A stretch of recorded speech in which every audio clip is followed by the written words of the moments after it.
Started out of 1 West, 125th Street, Harlem, New York. You know what I'm saying? Since 1969, teaching the truth according to the Bible. You know what I mean?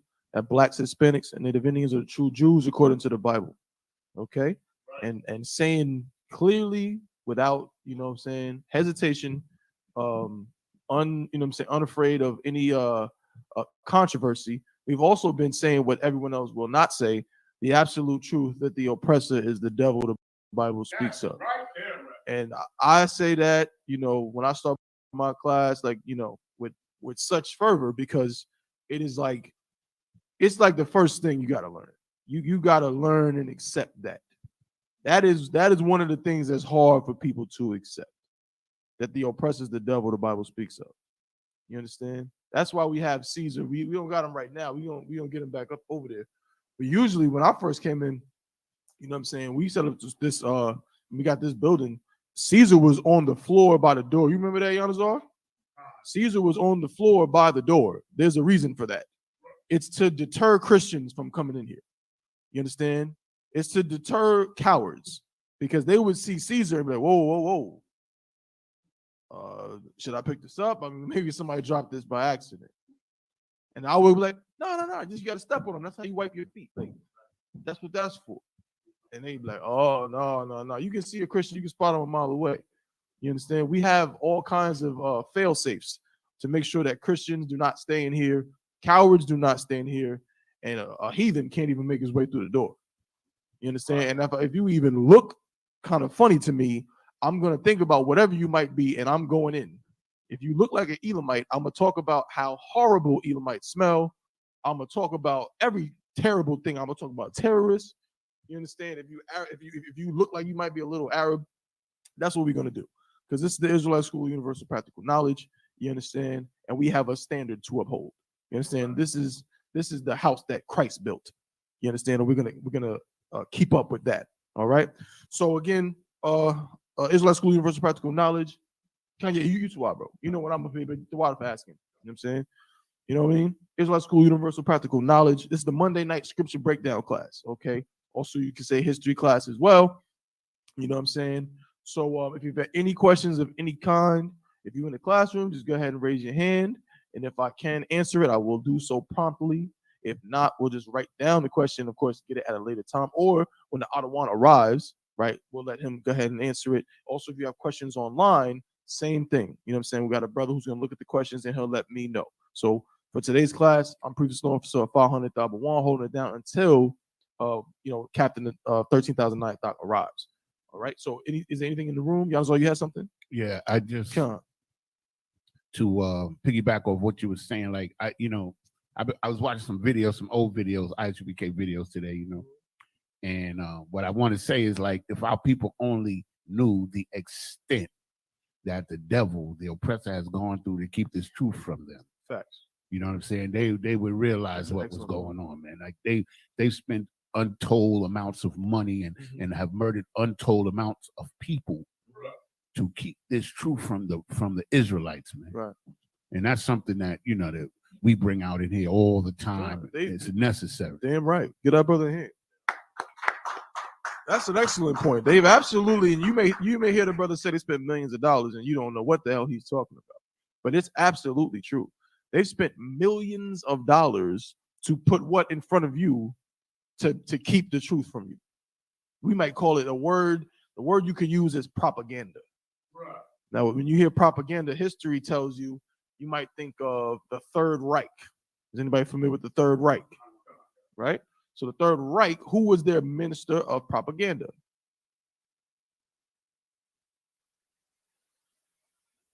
He was a film director named Joseph Goebbels. Goebbels, right? He was in charge of propaganda. Everything that they made to make Germany look like the greatest people on earth, that was his job. Okay? So propaganda is that's what that is. All right? And the devil has spent millions of dollars in propaganda to make black people think what? Give me some examples of what they spent millions of dollars to get us to think. Go ahead, Mike Shaw. So like I said, well, the biggest crime to me, getting us to believe Christ is white. Give him a hand. That's They've been spending money on that for thousands, for hundreds of years. You understand? They've been literally putting hundreds of thousands and millions of dollars building chapels. But you think that's a coincidence? Every single one of us went to school. We all heard about the Sistine Chapel, and we all read about Da Vinci, and we all read about Michelangelo and this person and that person. And we all seen this devil, right? We all seen this image, and we all thought, what? Let's be real. Let's not lie.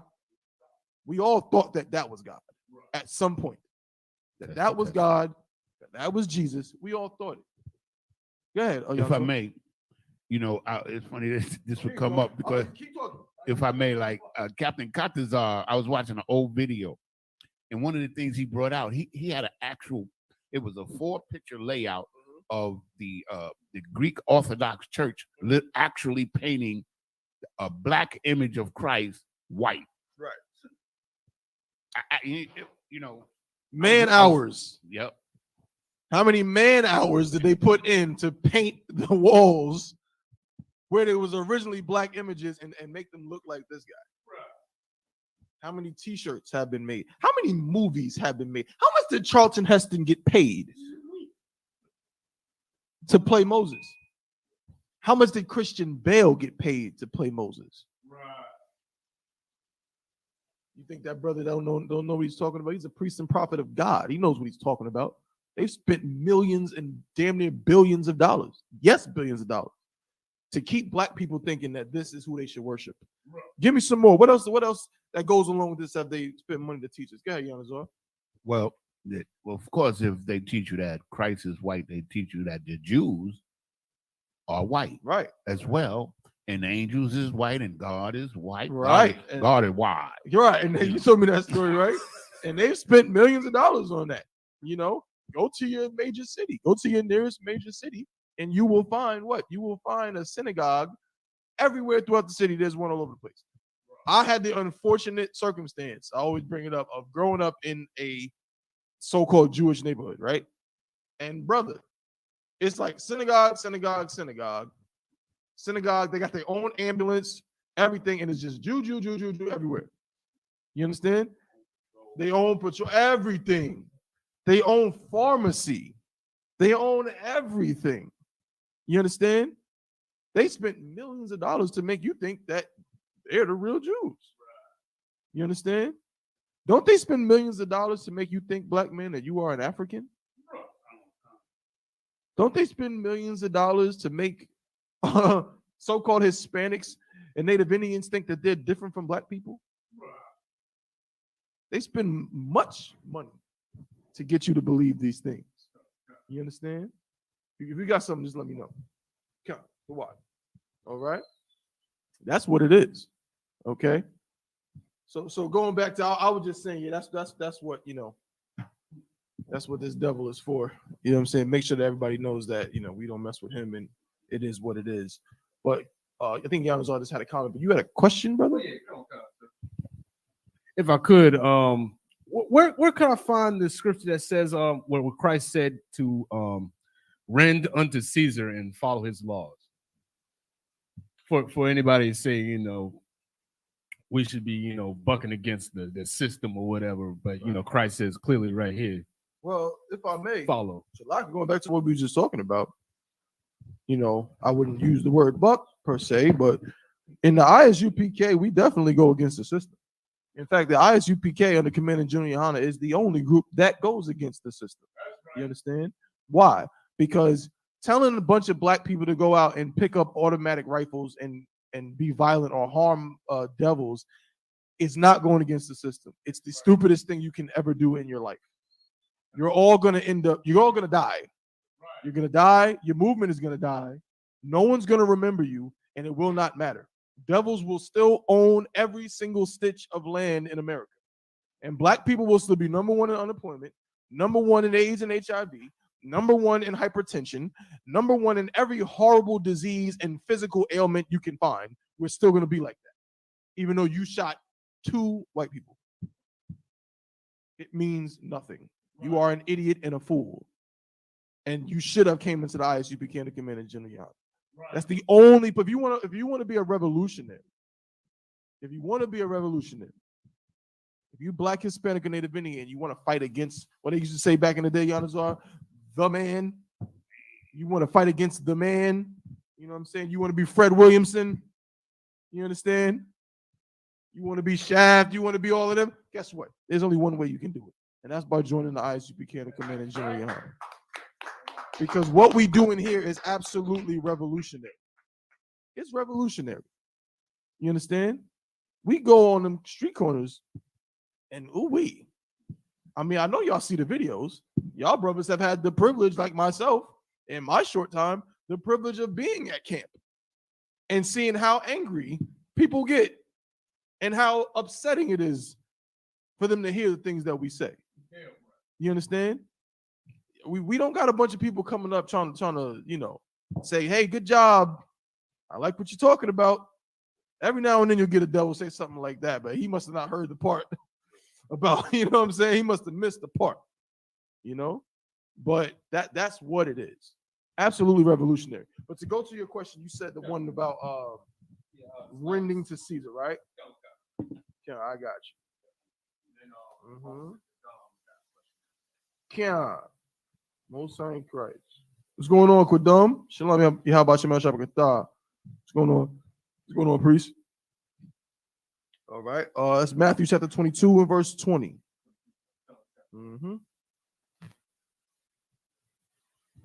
Let me see. Let's see where we should start. Matthew chapter 22.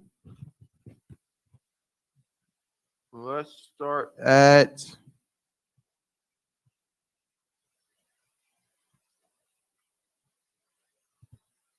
okay, start at verse 15. Let's get a quick little understanding here. Go ahead. It's the book of Matthew, chapter 22, verse 15. Then went the Pharisees and took counsel how they might entangle him in his talk. What does that mean? And who are they talking about? Go ahead, Mike Shaw. Slacking, sir. They would, now the Pharisees going to try and trip up Yahushua, right? You know, in his teachings. Right. They took counsel on it, meaning they came together, gathered together, and of course, in your Christian church, they teach that Christ is all love, and everybody loves Christ, and he's just the nice fellow that everybody wants to be around. Right. So why in the hell are the Pharisees having counsel on trying to get him to trip on his own words? Why are they doing that? Why are they having counsel for that purpose, to entangle his talk? Slacking, sir, if I may. Go ahead, Mike Shaw. To discredit him, so that, well, actually, to get him killed. There you go. Give him a hand. It was not to discredit him. The Pharisees wanted to get him killed. They wanted him to say something that would go against the law or go against their customs, so that way they could do what? They could have an excuse to kill him. How do you think they crucified him? Right. They kept, so when you read in the scriptures that talk about the Pharisees and Sadducees entangling him, and they, you know, saying they sought to do this to him, they kept trying it over and over again until they what? So they finally got him. And Christ never said anything against the law, and he never said anything against the government that he was in. Right. But they tried to get him to say something that they could at least go to the Romans and like, hey, you see what he said? Go ahead, Yanazar. What you said is deep and heavy, because they were frustrated because first they tried to get him, convict him of breaking one of the Jewish laws, and they never were able to do it. So they tried to get him with like sedition against the Romans. Right, because they knew that was the only way. And because they didn't understand his speech, they waited till he said what? Till he said that he was bringing a new kingdom, which in, of course, Roman law, it's with the scriptures because he's the son of God. He's, you know what I'm saying? He's on the line of David. But it's against Roman law because it was what? It's treason. For you to say that, oh, you mean to tell me you about to start another kingdom that's not ours? Oh, no, we got to kill this nigga. You understand? So they lied on him and said, hey, yeah, he said he's bringing another kingdom. But he wasn't talking about, oh, yeah, I'm gonna bring a kingdom that's going to overthrow Rome. That's not what he was talking about. Right. You understand? But what we're reading is another example of the Pharisees getting together and saying, "Hey, yo, let's trip them up. We're gonna ask this question and watch. He's gonna say something crazy he ain't not supposed to say." Yeah, Yanazor. What you just said is deep because this shows that they were so willing to be slaves to Rome. Give him a hand. You know what I'm saying? And That's what it is, man. That's what you should see. That's a priest, because that's what you should see. The Pharisees and Sadducees were Israelites who were. Don't look at it, and Cap broke this down to me. Don't look at it like they were a part of Rome or part of the Roman government. They weren't. They were Israelites who were the religious leaders of the time, who in their minds might have thought they were doing something somewhat noble. But under the table, what were they doing? Yanazar? they was robbing the people. They were robbing the people. Go ahead, sis. What you got? Damn right. That's exactly what it is. Your Christian pastor is what? A Pharisee and a Sadducee. He's the Pharisees and the Sadducees were what we call the religious leaders of the time, right? At that time. So think about who is the face of black religion now? Pastor Pork Chop. Pastor Pork Chop. Give me that's a he ain't real, but he real. Give me a real person who's the face of black religion. Yeah, y'all. T.D. Jakes. T.D. Jakes is one. What you got, Maya Shaw? Oh, like it. Creflo Dollar. Creflo Dollar is one. Since you had something, no sweat, right? All of these people are the faces of black religion. I'll give you some more. How about Al Sharpton? Right. How about Jesse Jackson? Keep hope alive, right? How about some of your fake Israelite leaders? That's right. How about some of your conscious community leaders? Is Umar Johnson not the face of black spirituality? Yeah, right. Don't he go to the gravesite of Frederick Douglass and pray over the ancestors and say, is that not what happens? The religious leaders, and mind you, the Pharisees and Sadducees aren't the same, right? They're not the same group, right? Think of it again, like I say, like you might have the first Pentecostal church of the saints of, you know what I'm saying, the Rock of Gibraltar, but then down the block you got, you know what I mean, the Kemetic Science temple such and such, right? Not the same group, but they're all trying to do what? Destroy Christ. Okay, so that's what we're reading about right now. Read verse 15 again. Come on. Book of Matthew, chapter 22, verse 15. Then went the Pharisees and took counsel how they might entangle him in his talk. Go ahead. Verse 16. And they sent out unto him their disciples with the Herodians, saying, Master, we know that thou art true and teachest the way of the Most High in truth. Oh man, they trying to, what are they doing, man? They buttering them up, they gassing them up, and they being real, you know, because they know if they just come in there and accuse them, right? But they coming up being like, oh, good master. What are they saying? They saying Adawan. Saying Adawan, you so intelligent, you so knowledgeable, Adawan. We know that you teaching the truth. Right. Go ahead. God. Neither carest thou for any man, for thou regardest not the person of men. You don't spare nobody's feelings, man. You go ahead, you tell it like it is. You tell the truth. Right. Go ahead. Verse 17. Tell us therefore, what thinkest thou? Is it lawful to give tribute unto Caesar or not? Now, why are they asking him this question? Why are they asking him, is it lawful to give tribute to Caesar? We just said it, but break it down with this question. They said, so we want to know, we got a question, Adawan. Is it lawful to give tribute to Caesar? Go ahead, Mike. Like it, sir, if I could. They're asking, they're basically trying to trip them up against the law of the land at the time, the Romans. They're trying to get the law to kill him, you know. Exactly. They're trying to get him to say what? No, you don't gotta keep the laws. You don't gotta pay tribute to Caesar. You just gotta pay to the Most High. That's what they're trying to get him to say. Go ahead. Verse 17. Oh no, it's like it. Verse 18. Right. Book of Matthew, chapter 22, verse 18. But Yahushua perceived their wickedness. But he did what? perceived their wickedness. But Yahushua perceived what? Their wickedness. But Yahushua perceived their wickedness. Yahushua, if you want to know, it's what I learned. I'm gonna say the same to y'all. If you want to, as a young man coming up, a trooper coming up, a young priest coming up like myself, you want to get more in understanding how we do things and conduct ourselves at camp, conduct ourselves in these battles when it comes to dealing with these fake, you know what I'm saying, religious, whatever the hell they got going on. Look at Christ. Look at what Christ did. Christ perceived their wickedness. So they tried to butter him up and say, we know you a man of the Lord. We know you teach the truth, Adawan. Right. So I got a question. You ever see a brother that asks a question, but he ain't really asking a question? Oh, yeah. You understand? Like, you got to know the difference. And they try to do that to Christ. You understand? Read on. And said, why tempt ye me? He said, why are you tempting me? Why are you asking this question? That's what he said. Why are you asking me this? Go ahead. Ye hypocrites. Ye what? Ye hypocrites. Ye what? Ye hypocrites. Christ said, you are a bunch of hypocrites. Go ahead. Verse 19. Show me the tribute money. Uh-huh. And they brought unto him. He said, show me the dollar you talking about. The money you talking about. Let me see it. Go ahead. And they brought unto him a penny. Uh-huh. Verse 20. And he saith unto them, whose is this image and subscription? He said, whose image is this on this penny? And this inscription, whose is this? Go ahead. Verse 21. They say unto him, Caesar's. They said, who?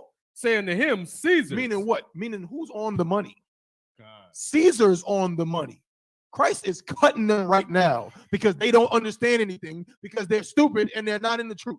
They don't get it. Their brains are like mashed potatoes. They don't know what's going on. So they're thinking, it's Caesar on the money. Go ahead. Then saith he unto them. So then Christ said unto them, go ahead. Render therefore unto Caesar the things which are Caesar. Say, give Caesar the things that are Caesar's. Go ahead. And unto the Most High the things that are the Most High. And give unto the Most High the things that are of the Most High. You understand? It's the same thing like when Christ told them what? That he was bringing a new kingdom. He wasn't talking about, I'm going to bring an army of people to come destroy Rome. He's talking about he's bringing what? God's kingdom. And how's he doing it? By teaching. By teaching his people how to follow God's laws, statutes, and commandments. Teaching his sisters not to be whores. Teaching his brothers not to be whoremongers. Teaching us not to eat pork, crab, shrimp, and lobster. That's why it says what? That the weapons of our warfare are not carnal. He's trying to teach them the spiritual things. So when he said under Caesar, what is Caesar's? What is he saying? Oh, like sir. Follow the law of the land. Exactly. Caesar's on the money. The portion that belongs to him, give it to him. But make sure you give the Lord what belongs to the Lord. You understand? Now, of course, you got to pay your tithes. Your tithes is a part of what belongs to the Lord.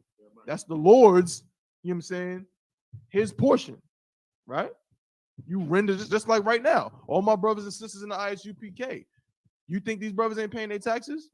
No, we all pay taxes. That's right. We all got slaves and do what we do or whatever, raise our families. We all pay taxes. But guess what? We paying them tithes too. You know what I'm saying? We're rendering unto Caesar what is Caesar's and rendering unto the Lord what belongs to the Lord. More importantly, we give what to the Lord?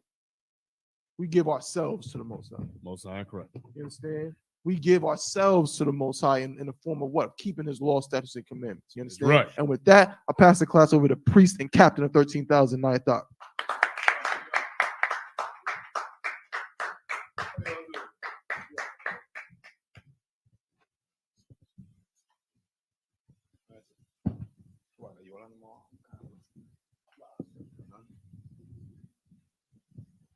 All right, where we at? All right, today I ain't gonna I'm gonna try and get into it one time, right? Come on. Oh, so like sir, Officer Kadam had a question online. Okay, Next, come on. after mine, sir. What's the question here?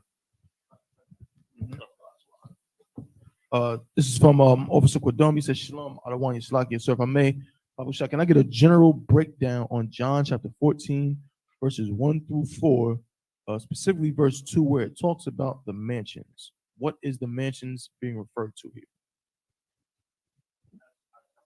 Come on. It's the book of John, chapter 14, verse 1. Let not your heart be troubled. Ye believe in the Most High, believe also in me. Verse 2, in my Father's house are many mansions. What house is he talking about? Come on.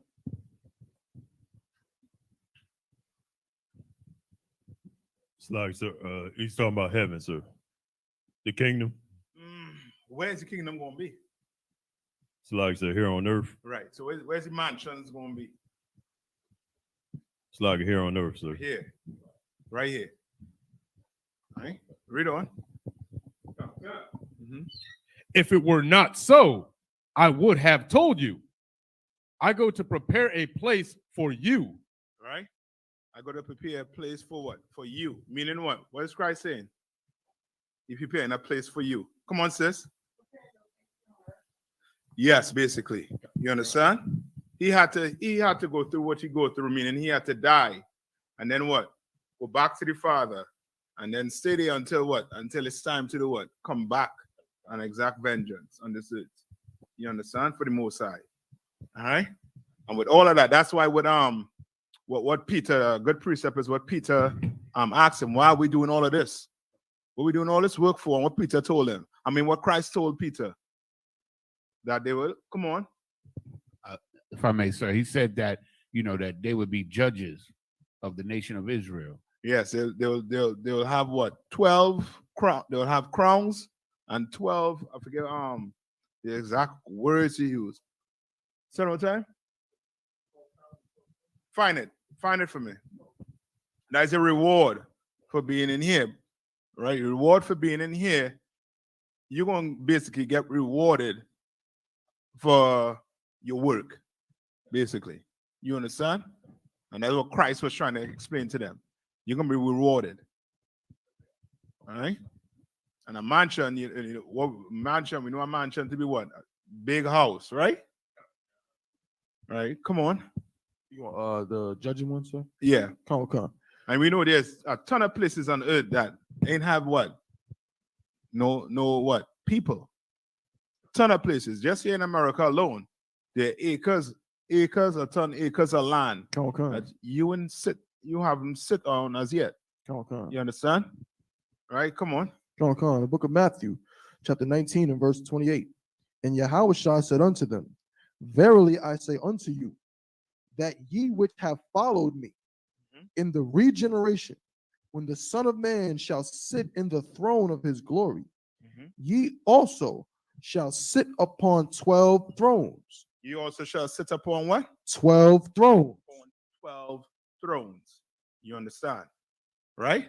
And if you're sitting upon 12 thrones, that means that what? There's something to what? To be in charge of. All right? Okay. That's the other good precept faith is when he said there was I think it was 3 men and with a penny. Right? You're gonna be basically rewarded for the work you put in. You understand? Your preachers, they're gonna be rewarded for the work they put in, right? They're gonna be what? The least in the kingdom of heaven. You understand? You have a mansion, you're gonna need some what? Butlers. You have a stable, you'll need some what? A farm boy, somebody to take care of them horses. You understand? You ain't getting up to go take care of them horses. No. To the Jakes, Cruffle Dollar, they had enough time, enough grace, you understand, to help Israel out, and they didn't.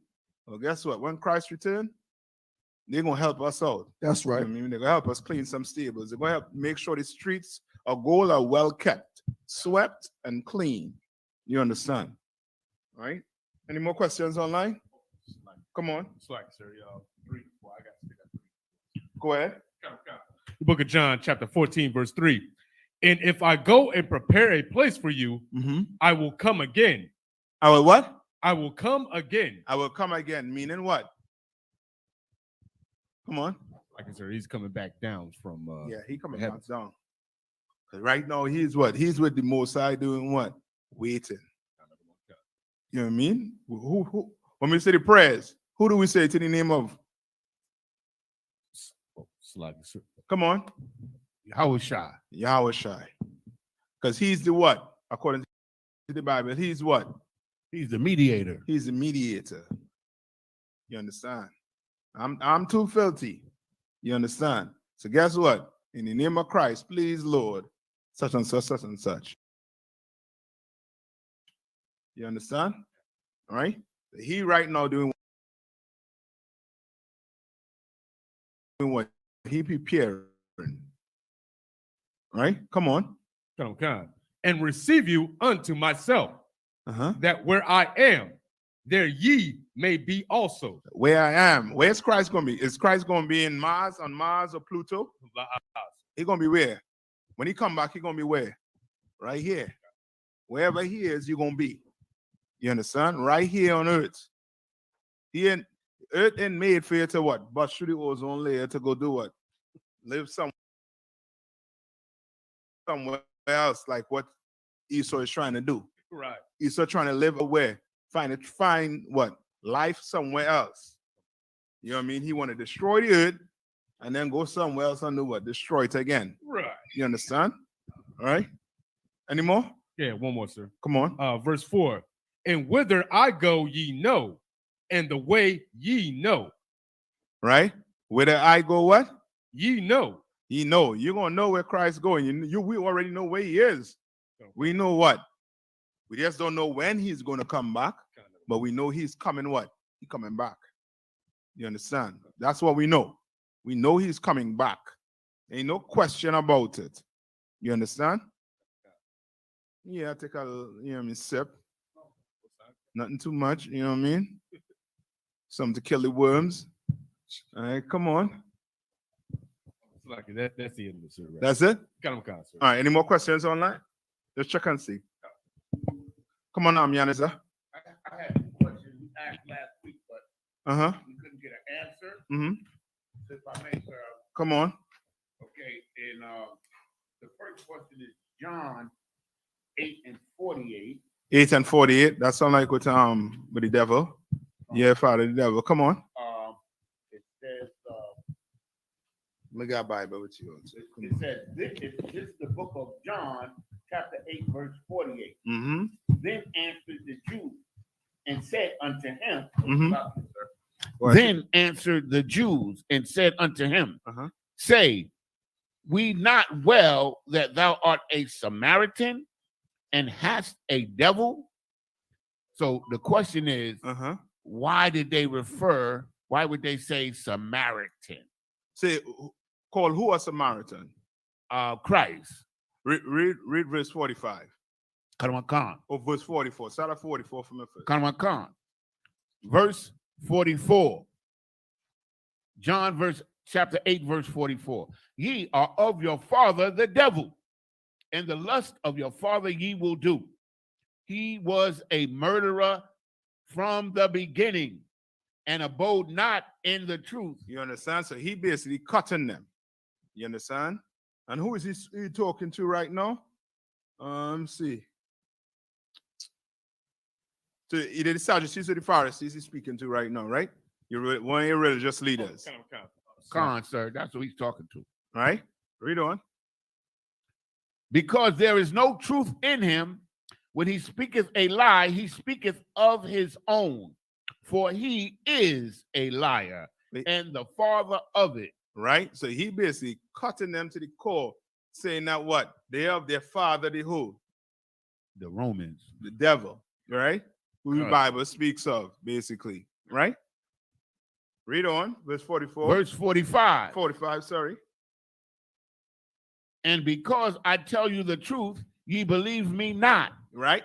He's saying the truth, but at what? They don't believe him, right? Read on. Verse 46. Uh-huh. Which of you convinces me of sin? And I say the truth, why do you not believe me? Right, so he asking them that. So this is Christ speaking here in red, right? Read on. Verse 47.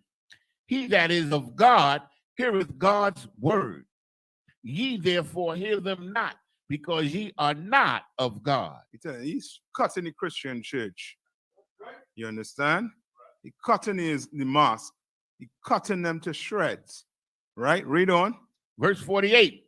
Then answered the Jews and said unto him, say we not well then, thou art a Samaritan and hast a devil? All right, read one more time.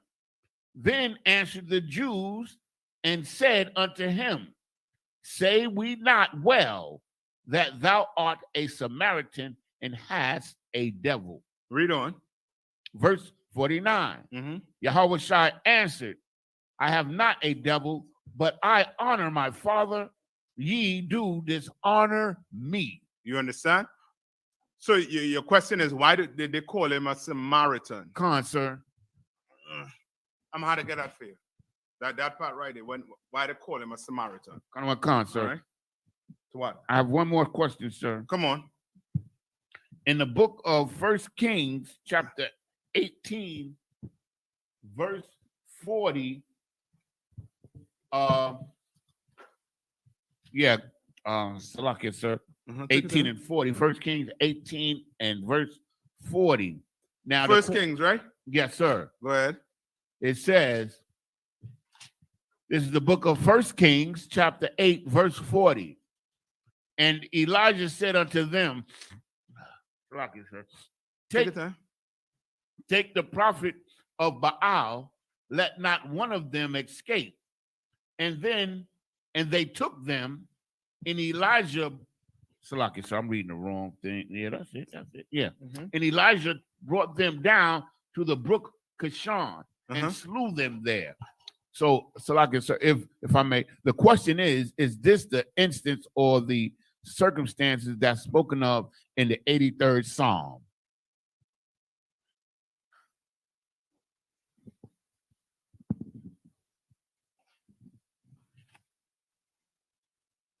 I'm gonna get that for you. I'm gonna get that for you, Yanazar. I'm not 100% sure, but I'll get it for you, right? You just want to know if this is referring to what we read in the book of Psalms, right? All right. The book of Kishon, but they were slain there. Yeah, I know exactly what you're speaking about. All right. Any more?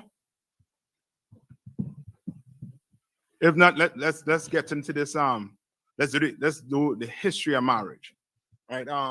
Tabon, you can hook your TV up. You hooked already? Pull up the Julian marriage laws. The history of marriage. Yes. Let's do that. Let's go all the way into it. If you can't find it, you can start it. Right? So we're going into the history of marriage, right? Why? Because Black people and Hispanic people think what? Marriage is what? Come on. If I may, so Black people, Hispanic people think that marriage is a piece of paper. It's a piece of paper, simply, right? Marriage is what? And what also is the stress on marriage? Come on. It's like the ring on the finger, the jewelry that goes with it, and the monogamy. Very good. That's it. That whole what? One man and one woman, right? One man and one woman, right? But where did all of that come from? Because when you read the Bible from back to front, there's nothing mentioning of what? Monogamy. You understand? Then who? Then Abraham is a sinner, right? Then King David is a what? Sinner. But the Lord said what? King David was a man after his own heart. You understand? Come on. It's like a real quick, sir. Did Job have multiple wives? I don't think it mentioned it, Come but on. the people who are calling it made mention of them having more than one wife. You understand? Right? And then what people might like to say is, well, that's in the what? The Old Testament. Right. Well, Christ said it in the what? The New Testament also too, out his own mouth. And we're going to get it. All right? We're going to get all of it tonight. All right?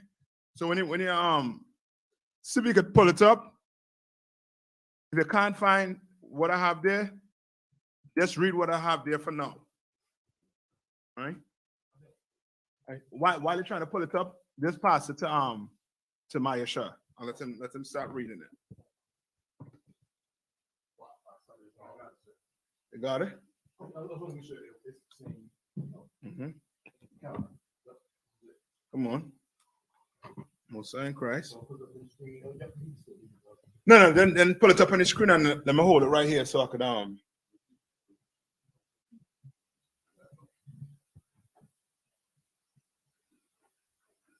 the people on online could see it too, right? Yeah, you show it to them, man. They need to see this. They're gonna think we're lying. You know what I mean? They need to go show the grandmama, the auntie, you know what I mean, the sister, the auntie, whoever. Go show them this. Go ask them. Ask them where did all this come from, this whole marriage thing come from. Right. This monogamy, right? So let's read it. So this has to do with what? The Julian what? No, the Julian marriage what? Laws. Yes. Come on. Oh yeah, come. I think I can see. Julian marriage laws. Mhm. In 18 BC, the Emperor Augustus turned his attention to social problems at Rome. Extravagance and adultery were widespread. Well, what? Were widespread. So right. So here in their mind, they say what? A crisis. As yeah, I mean, as Esau does all the time. But a crisis, he always tries to find a way to do what? To circumvent it, to stop it from happening, right? At this time, it was what? What was the crisis? It's like it's extravagance and adultery. Meaning what? What's extravagance and adultery? Come on. It's like today when everybody's like dressing all extravagantly and they wearing jewelry and they wearing all this makeup and they looking all, extravagant. It ain't wrong with looking nice, you know what I mean? That's Israel. You understand? But extravagance and adultery, it's going down apart. Come on. Oh, excessive waste of money. Look up extravagant. Let's see what you come up with. And then we go put it in context. All right. We know what adultery is. Right? Adultery is what? A woman having a man and what? Going and sleeping with another man. Or a man sleeping with a woman who already has a husband.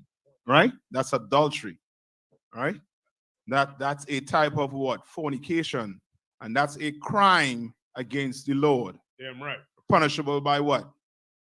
By death. You understand? By the Lord. Come on, Yaniza. What you have there for you? Okay, I have the Webster definition. An instance of excess or prodigality, specifically an excess outlay of money. Right. So meaning what? Just think New York nightlife, where everybody is what? Is just about what? Party and what? Sex. All right? Just think about what? LA nightlife. Think about Las Vegas nightlife. Oh, yep. You understand? Mike, you want to tell us something? I say you want to tell us something? Oh, live, sir. You sure? Mike, I say Vegas. He said definitely. You understand? What is done in Vegas has to do what? Stay in Vegas, right? Right? And how many of you ever see So Hangover when they went to? That's extravagant. That's an extravagant lifestyle. You understand? Right? Read on. Among the upper classes, marriage was increasingly infrequent, and many couples who did marry failed to produce offspring.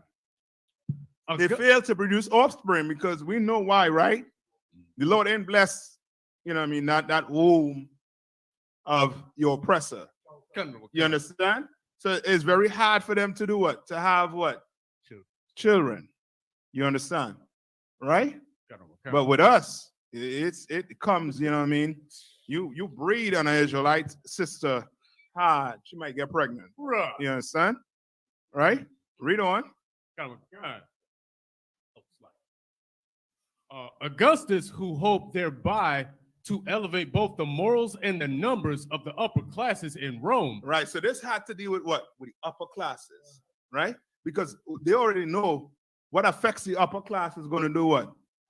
It's going to trickle down to what? Your common people. You understand? So this was an upper class issue they was trying to deal with, right? Read on. And to increase the population of native Italians in Italy. Right. And And that- to increase the what? The population. Because that's the fear your oppressor have. The fear your oppressor have is that one day he's going to be the minority. Right. That's the big fear. That's in the Bible called not Bible, sorry. Esau has a book called Berdud by Ben Wattenberg, which speaks about the fears of your so-called oppressor having like becoming a minority. You understand? That's why Margaret Sanger, she came up with the eugenics program to further do what? To depopulate black people. You understand? Come on. That's like, so I was going to say, and that shows you the overlap, like the similarities between ancient Rome and America. Because ancient Rome, people think it was just a bunch of devils running around. It was a cosmopolitan with a bunch of different races, a bunch of different people around and living in that area. So they was trying to, just like in America today, their fear is like, okay, we got all these different people here. We got to make sure that it stays Italian or it Right. stays like a bunch of devils. And that's why I get into it, because remember, what did it say when you read the first? What's the first line saying? What's the first line said? No, come on, read it. What does it say? Read the first line. Emperor Augustus turned his attention to the problems at Rome. No, the first line. That's the first one. Oh, extravagance and adultery, sir. No, Oh. yeah. Come on. You mean Stick the with me. title? Stick with me. First Fine. line, read the exact first line is in there. Oh, in 18 BC. In what? In 18 BC. In what? Oh, in 18 BC. What is BC? Before Christ, sir. Yeah. Khan, Before Christ came on the scene, Oh. this was going on, right? Khan. So when you read in the New Testament, Christ is on the scene, Okay. right? So definitely this was what? This was a situation that was taking place. Why I'm saying that? Because the brothers and sisters who were living inside of Jerusalem, they were allowed to do what? Carry on their culture. Khan. But outside of Jerusalem, guess what? You didn't circumcise. Right. You did. You were called what? A Gentile. Why? Because you live like a Gentile. So guess what they was pushing outside of Jerusalem? A man could only have what? One wife. That's what it was pushing. That's why when Christ came on the scene, as you will see, let me get water to water. When Christ came on the scene, that's why he had to say what he said in Matthew 19, which we're going to get to. Right? So read on. Okay. And to increase the population of native Italians in Italy, enacted laws to encourage marriage and having children. Encourage what? Laws to have marriage and having children. So now, okay. So basically, what marriage is? What is marriage to your so-called oppressor? Come on. Making babies. No. Mm-mm. Come on.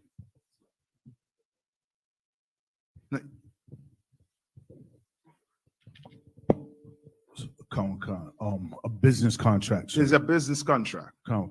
That you read that part over one more time for me. This mic right here. Can I share with them? Enacted laws to encourage marriage and having children, including provisions establishing adultery as a crime. Right? So now he put adultery as what? A crime back then. Right? To try and what? Deter the public from doing what? From? Oh, it's like having more than one wife or No. more than one woman. No. You're Oh, gonna get sorry. to it. That's our how to put it? That's our belief. Meaning the Jews believe that. The Romans believe something totally different, brother. They weren't having, the reason for them not having children had nothing to do with having more than one wife. Because if you have more than one wife, of course you're gonna have what? Children. This has to do with a certain type of what they don't like to hear us say, but it has to do with their lifestyle. All right? You can read on.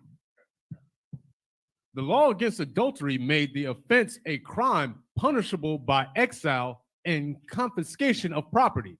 And what? Confiscation of property. So now they're putting laws in place so that you don't what?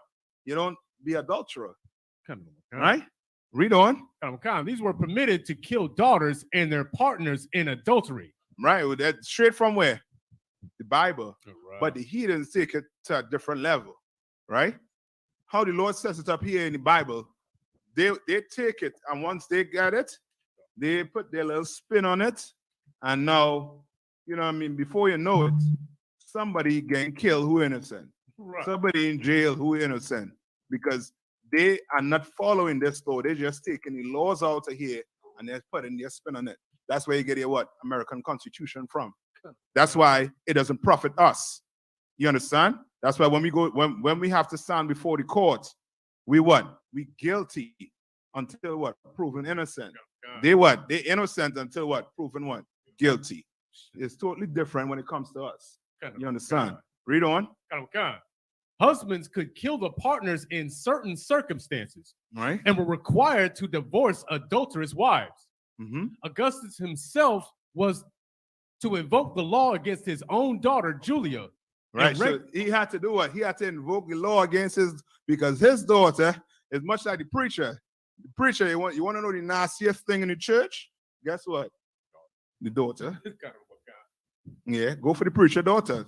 That's what they do. You know what I mean? And that's what's going on here. The same man that invoking the what? The law, his daughter is what? The filthiest of them all. Right? Read on. The Augustan social laws were badly received and were modified by AD 9 by the Lex Poppaea, named for the two bachelor consuls of that year. The earlier and later Skip down. Do you have where it says the speech of the census? Come on. Yeah, go right there, right there. Men must marry. Rome, 131 BC.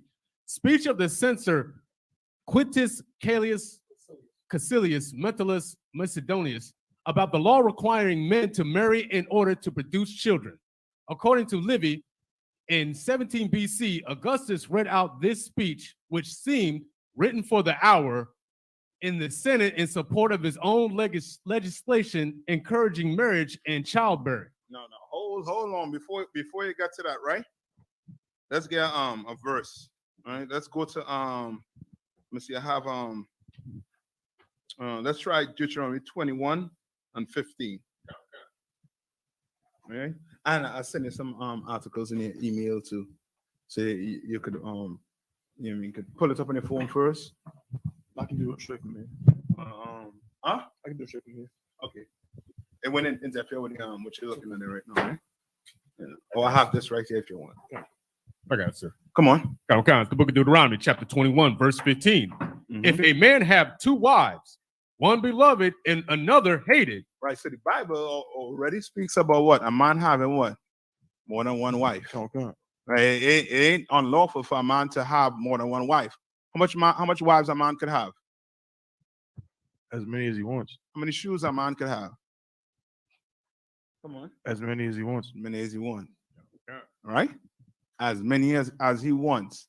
The Bible does not put a what?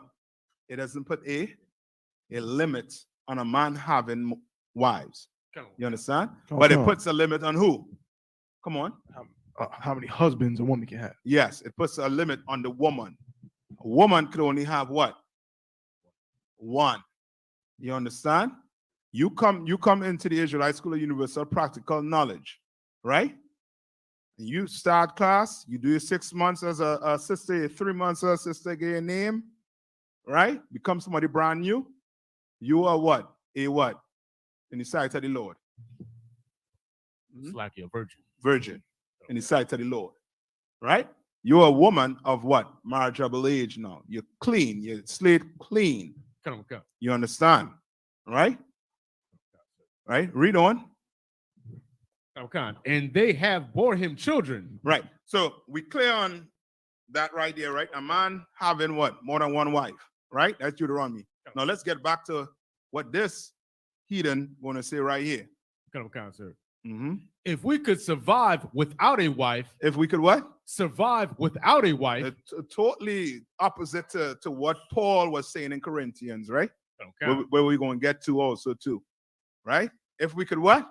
Survive without a wife, citizens of Rome, all of us would do without that nuisance. Without that what?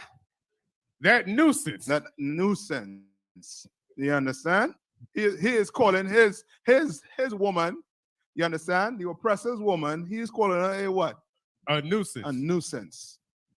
And now black women strive to be a what? A nuisance. A nuisance. You understand?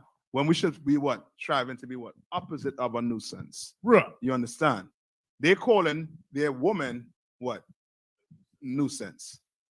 Which means what they're doing. Come on. A little worse than that, sis. Come on. It's like unnatural use of their fellow man. Very good. Okay. They're being what they call gay. They're being gay. That's that. Come on, sis. You say that way, sis, right? You know what I mean? But that's it right there. You understand with them?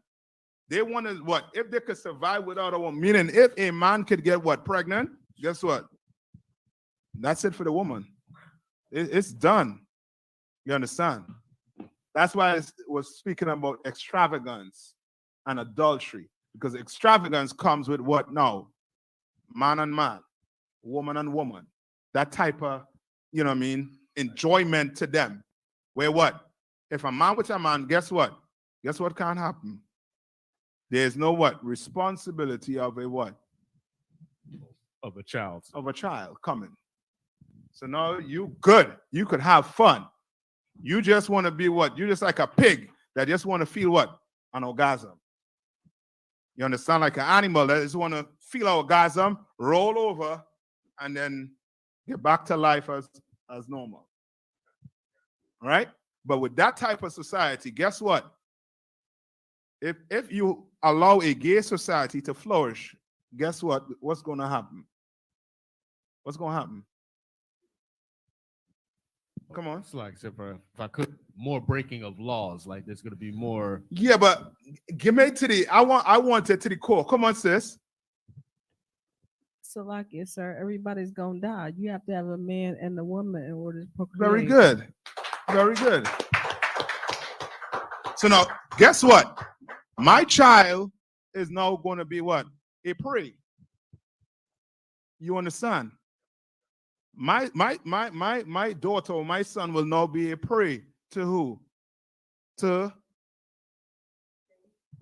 Yeah, of course. That's how I have to look at it. Because the two of you all, two male, can what? Make a child. So guess what? Guess who you're looking at? You're gonna look at my little son.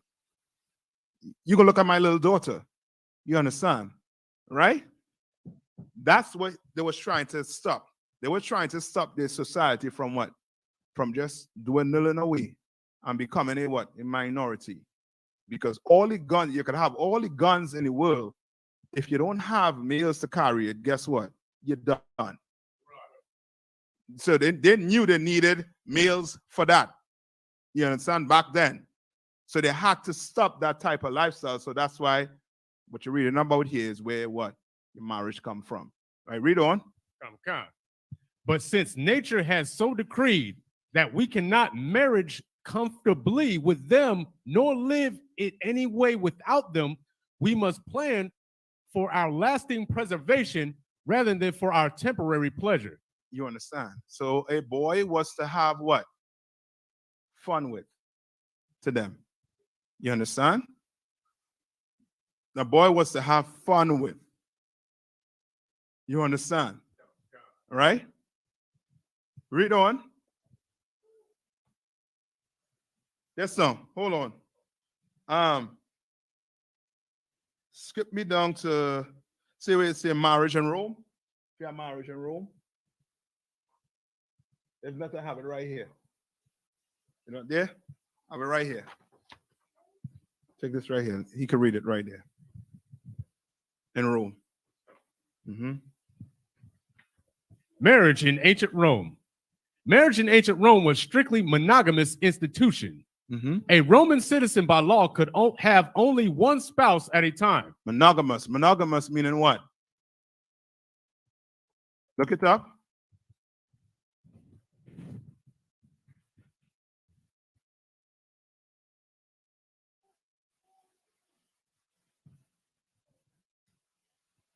Right, let me see the paper one more time there. Yeah, check and see. You got it? Okay. Mm-hmm. Right? Who got monogamous for me?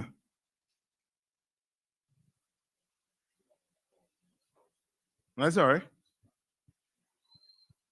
So this is where America gets the whole what? One woman, one man, one what? One man, one man. One woman, one woman. Okay. All right, come on. The Oxford Dictionary definition, monogamous, involving marriage to one person at a time. Right. Well, it doesn't specify, right? It just specifies that you could only be married to what? One person at a time. So guess what? You can be what? Gay and what? Married to what? Only what? One person. You understand? Right? So that's their take on what? On marriage. But back then in Rome, marriage was what? They was trying to get marriage, that monogamous, to be what? One man and one what? Woman. Read on. The practice of monogamy distinguished the Greeks and Romans from other ancient civilizations. Right? It distinguished the what? The Greeks and Romans. So, in other words, it was only who? The Greeks and the Romans. That was what? Come on. It was only the Greeks and Romans that were practicing Mm-hmm. like legally mandated monogamy. Yes. Other nations was not. Right. That's why if you go look at certain African tribes, they will what? They believe in what? What? For what? Oh, multiple Multiple polygamy. wives, right? Good. We come into polygamy, right? And you know what I mean, these so-called Arabs who took what? Our laws now and cleaved it onto themselves. Right? Read on. In which elite males typically had multiple wives. And which what? Elite males typically had multiple wives. You understand? Your basketball players, your football players. Right. You understand? But not today. Today what? It's stuck with that one. You understand? Read on. Greco-Roman monogamy may have arisen from the egalitarianism of the democratic and republican political systems of the city-states. So which means it came from what? Come on. Oh, Slacky, the government, sir. Politics, yeah. That's where it come from. Politics. This has nothing to do with the Bible. You cannot pull monogamy out the Bible. You cannot. You cannot pull it out the Bible.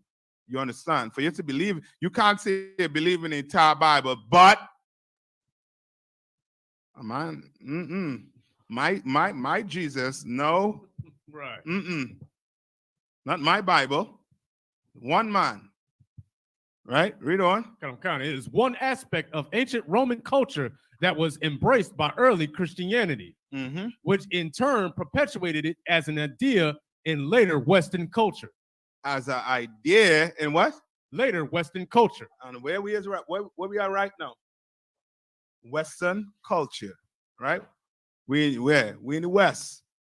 Come on. If I may, sir, just want to clarify, it says ideal. So it doesn't say idea, it says ideal.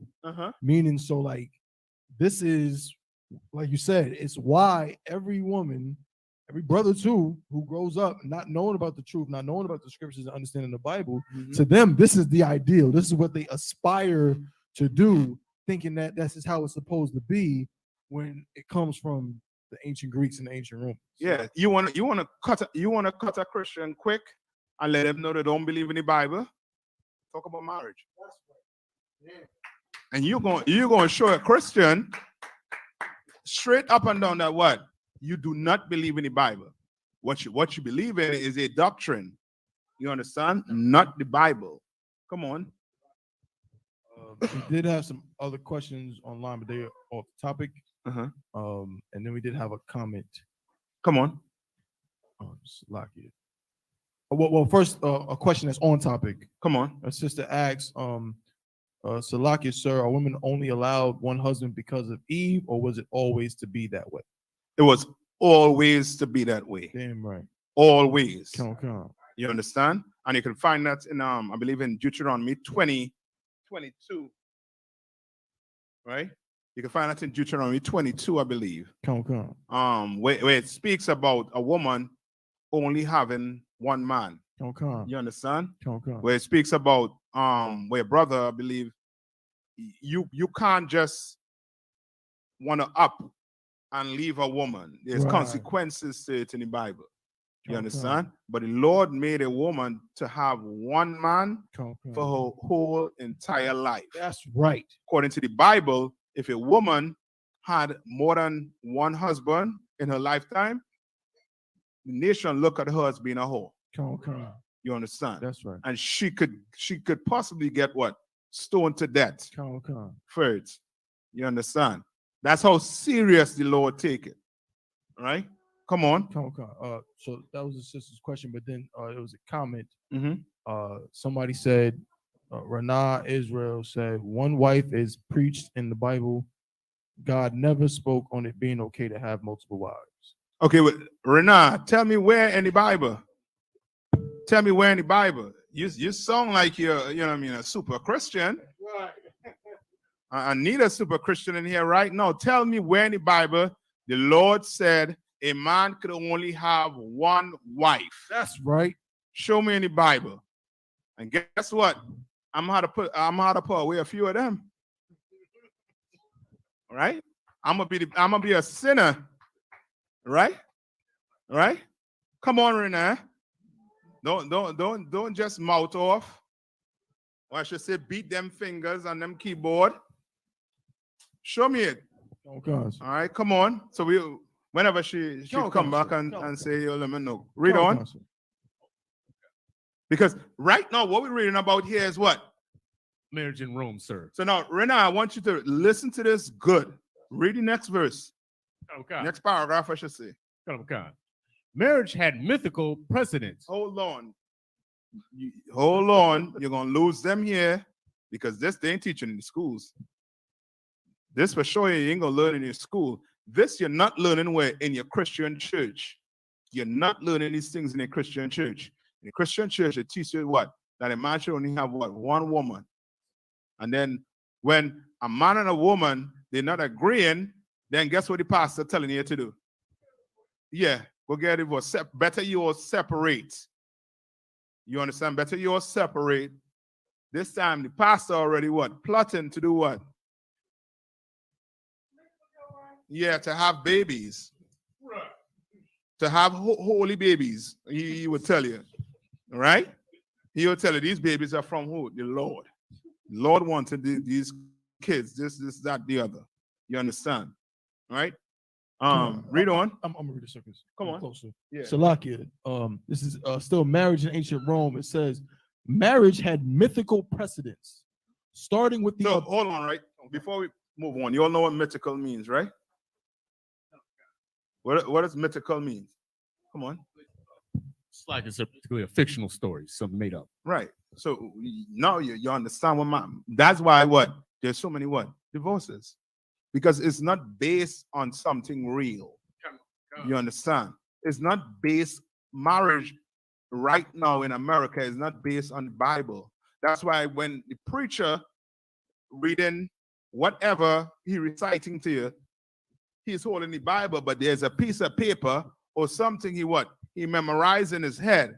What's the verse? See if they get the verse on the they say the verse the pastor uses. Which one? For richer or poorer, till death do us part, this, that, the other. That is not in the Bible. That's right. Come on, sis. You understand? Uh-huh. You understand? He not really because what marriage, according to America, right? Believe it's not from the Bible. Right.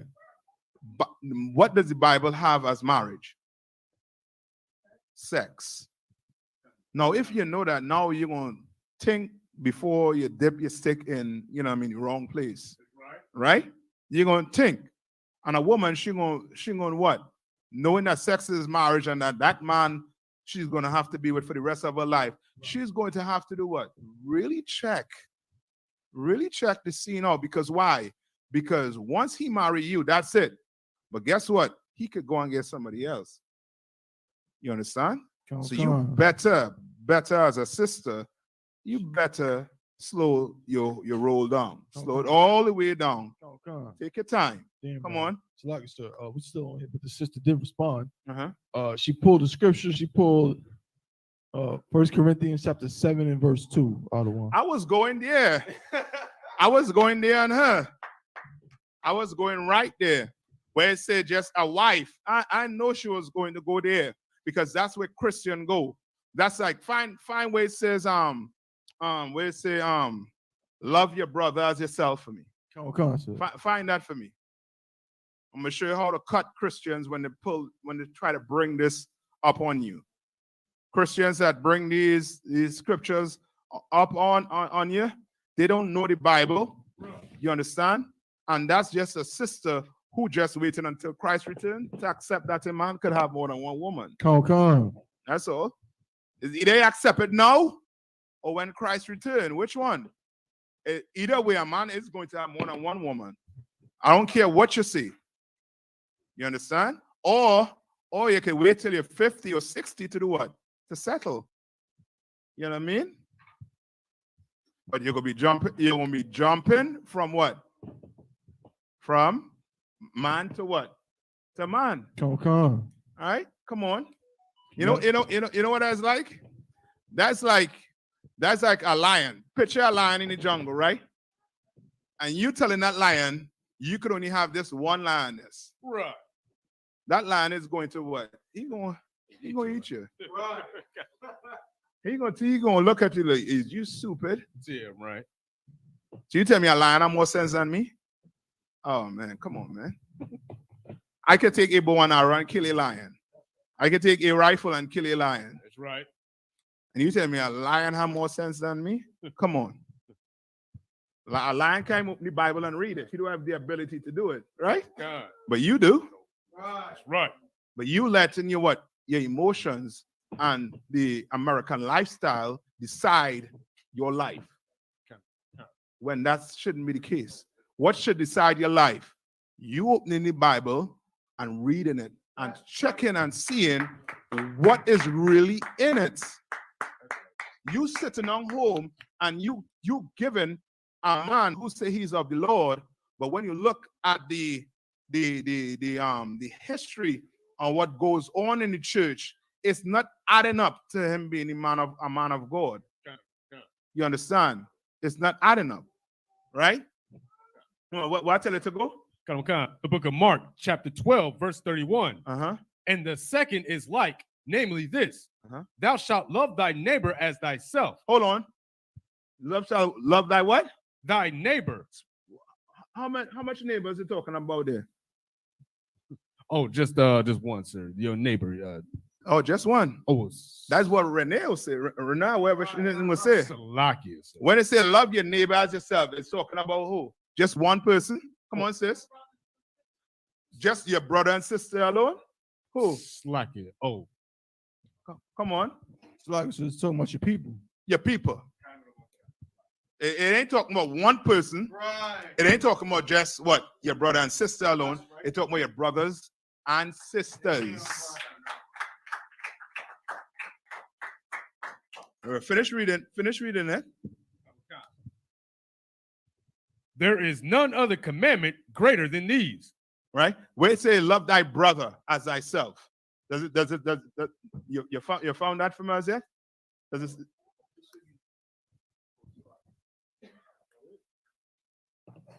Right? So, come on. That's all right. I'm gonna take that. Right? When it say love your neighbor, does it just mean one person? Rennie, come on, answer the question, Rennie. When it say love your neighbor, does it just mean one person?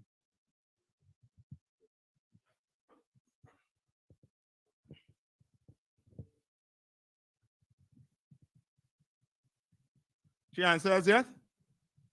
Don't go inside the shell now. Come out that shell. Uh-huh. She just said, let me see. Now she pulled that scripture. She said, what would that fornication be? And if you're married, what would be the purpose of the others? Okay, good. I'm gonna come to all of that. I'm gonna come to the fornication, but she had to answer me when you say love your neighbor, is it just talking about one person? Answer that question.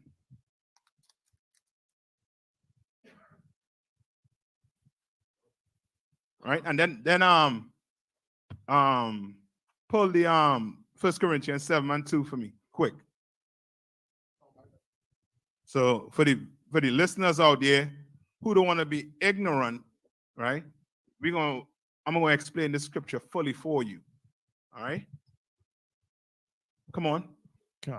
This is the book of 1 Corinthians, chapter 7 and verse 2. Nevertheless, to avoid fornication. To avoid what? To avoid fornication. What is fornication according to the Bible? Come on. So, lock it, sir. Fornication is any form of unlawful sex. Any form of unlawful sex. And where's some types of unlawful sex? Bestiality. Yes. Being gay. Uh-huh. Lesbian. A woman sleeping with a man that is not her husband. She already has a husband. Which she has is? sex with someone else. Which is? Adultery. Adultery. That's fornication. You understand? Right? That's fornication. Right? So to avoid fornication, what should that person do? Salakia. Nevertheless, to avoid fornication, let every man have his own wife. Let every man have his what? His own wife. Meaning, if I have my 5 wives, guess what? You better leave them alone. That's right. Mind your business. If I have my 100 wives, you better mind your own business and go get your 100, or your 1, or your 2, or be like Paul, and if you have that gift, have none. Ain't nothing wrong with that. A man can have what? 0, 1, or how much ever he wants to. Right? It's just telling you what? You marry your own what? Wife. You don't go and marry a what? Another man's wife. Right. Don't do that. That's unlawful. That's fornication. You laying down with another man's wife, that is fornication. So to avoid fornication, go get your own wife. Go marry your own wife. That's all it's saying. What's her name? Renah. That's all it's saying. You understand? I know you had a lot of broken hearts. You had a lot of broken hearts. You understand? From making bad choices. You better come into the school. Better come into the UPK and Commander Jerry Hanna going to ensure you get a priest and prophet of the Lord. That ain't going to break your hearts. You understand? And go have you and have as many as he want. You shut your mouth and make him happy. That's all. Come on. Come on. Timothy, right? She pulled Proverbs chapter 5 and verse 18, which says, if I may, sir, come on. Let thy fountain be blessed and rejoice with the wife of thy youth. Yeah, okay. She just don't understand the Bible. That's right. That's all. Is she looking for everything where it say what? Where it's singular, right? Right. This is English class now, right? Right. So you're going to take everything where it says singular. Right. But the Most High already what? Laid it down that what? You could already have more than one wife. So why does he need to say what? Wives. Right. When he know you could have more than one wife. You understand? We're reading about, what we're reading about here is what? Marriage with one man and one woman is what? Mythical. That's right. It's not, it has no precedence in the Bible. If you're trying to look sift through the Bible to try and make marriage about one man and one woman, you are going to contradict yourself. You understand? Not the Bible. You ain't contradicting the Bible. You contradicting yourself. Because I could pull a ton more scriptures to show you that a man could have what? More than one wife. So now what you're going to say? I'm a liar. Well, the Bible says such and such. So what you're going to do? You're going to just pull where it say what? Wife? When he already explained to you about a man having more than one wife. And when it speaks about a brother or a sister, it means what? Just a brother? All right? Pull me a scripture where it say, you ain't getting one where it say, love your brother as yourself? Brother, not your brother. But there's another one where it just speaks just about men alone, just brothers alone. Right? Oh, give me any law. Matthew 5 and Matthew 5. Anyway, where it talks about go to your brother alone. Go to your brother, he and thee alone. Pull that for me.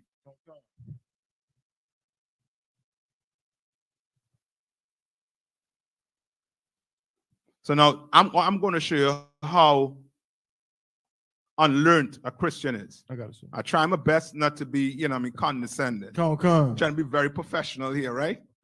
Come on, go ahead. This is the book of Matthew, chapter 18 and verse 15. Moreover, if thy brother shall trespass against thee. So now my question to you, Rennie, is this only for men? Is this only for brothers? Now, Rennie had to answer that. You in class, you say no here, you learning. Rennie fighting against what she, what the Bible is about. You understand? She doesn't know the Bible. And for a woman who doesn't know the Bible, what the Bible say about a woman, she should what?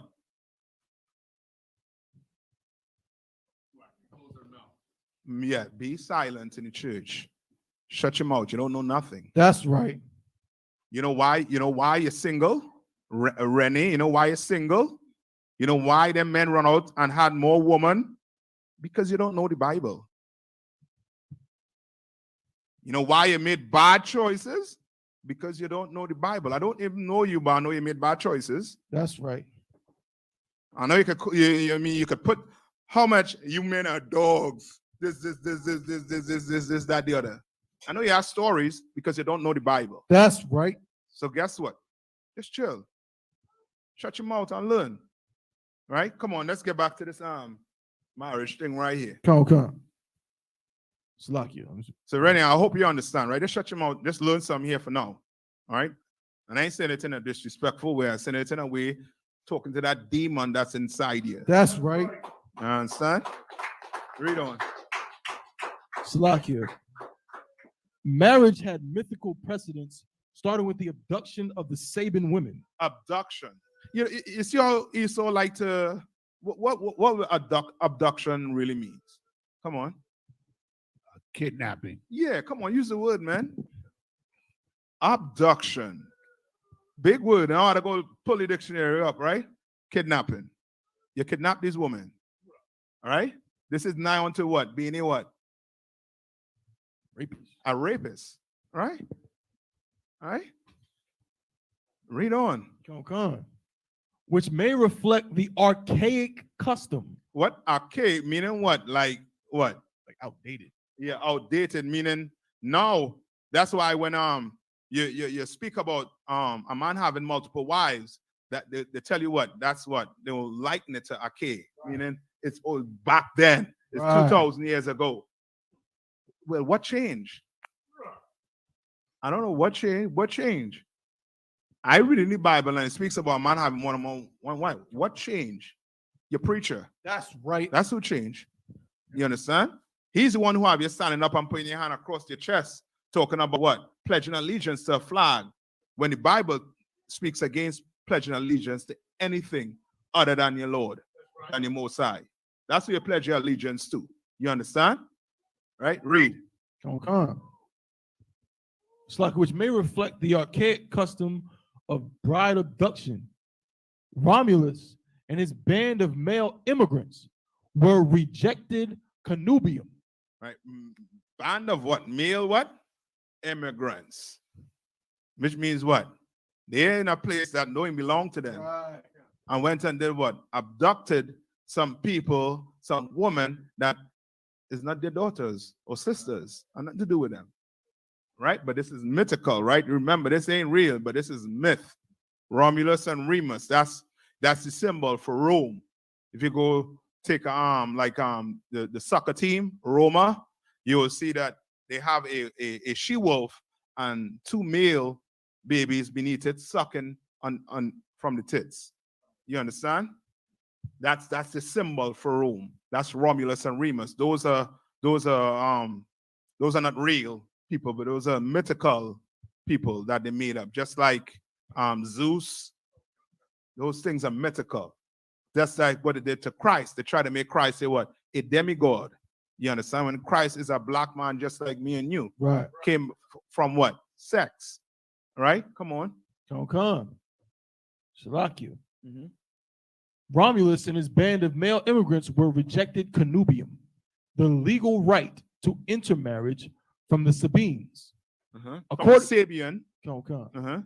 According to Livy, Romulus and his men abducted the Sabine maidens. It's like the Sabian maidens, but promised them an honorable marriage in which they would enjoy the benefits of property, citizenship, and children. So now they have to make stories up to tell the kids, you know what I mean, where marriage all come from. When marriage is a business deal between who? Marriage is really a business, according to the Bible. Marriage a business deal between who?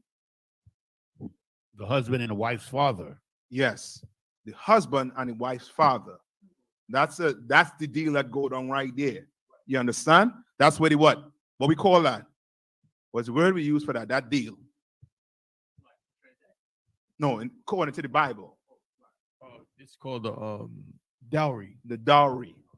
You understand? So now you want my daughter? Well, she been helping me, you know what I mean? Feed the goat, the sheep, whatever.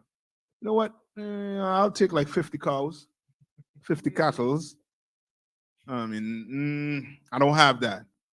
All right. I'll take this. So now you and that man making a deal, because this father is going to do what? He's going to lose his help that he has. So now you're going to have to do what? You compensate the father for his loss, basically. You understand? That's the transaction. That's why today with marriage, who gives the daughter away in marriage? Yes, the father or some male figure in her life, right? That's the father passing on to that man to now become the new what? The new father. Now he's going to take the father position. So the father was the one doing what? Protecting the daughter. Now you're going to protect the daughter with your life. So now something comes into that house, harm comes into that house, you are the first one in line. You understand? Right? But black sisters don't know this. They only know this until what? Until the door actually get kicks in. You understand? You all remember Katrina? When they were talking about all the how to put the inappropriate things that the sisters had to do. They had to flash the tits. They had to there were tons of things going on in the arena that was happening. You remember? And then in those timing, ain't no 991. You know, full-out crisis. You understand? Guess who does well in a crisis? Your man. Your man.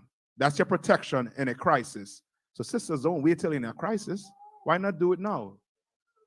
You understand? Why not treat him like that now? So that when harm does come, he is by right going to just put himself in line. You understand? Come on, read on. Come. Shalakia.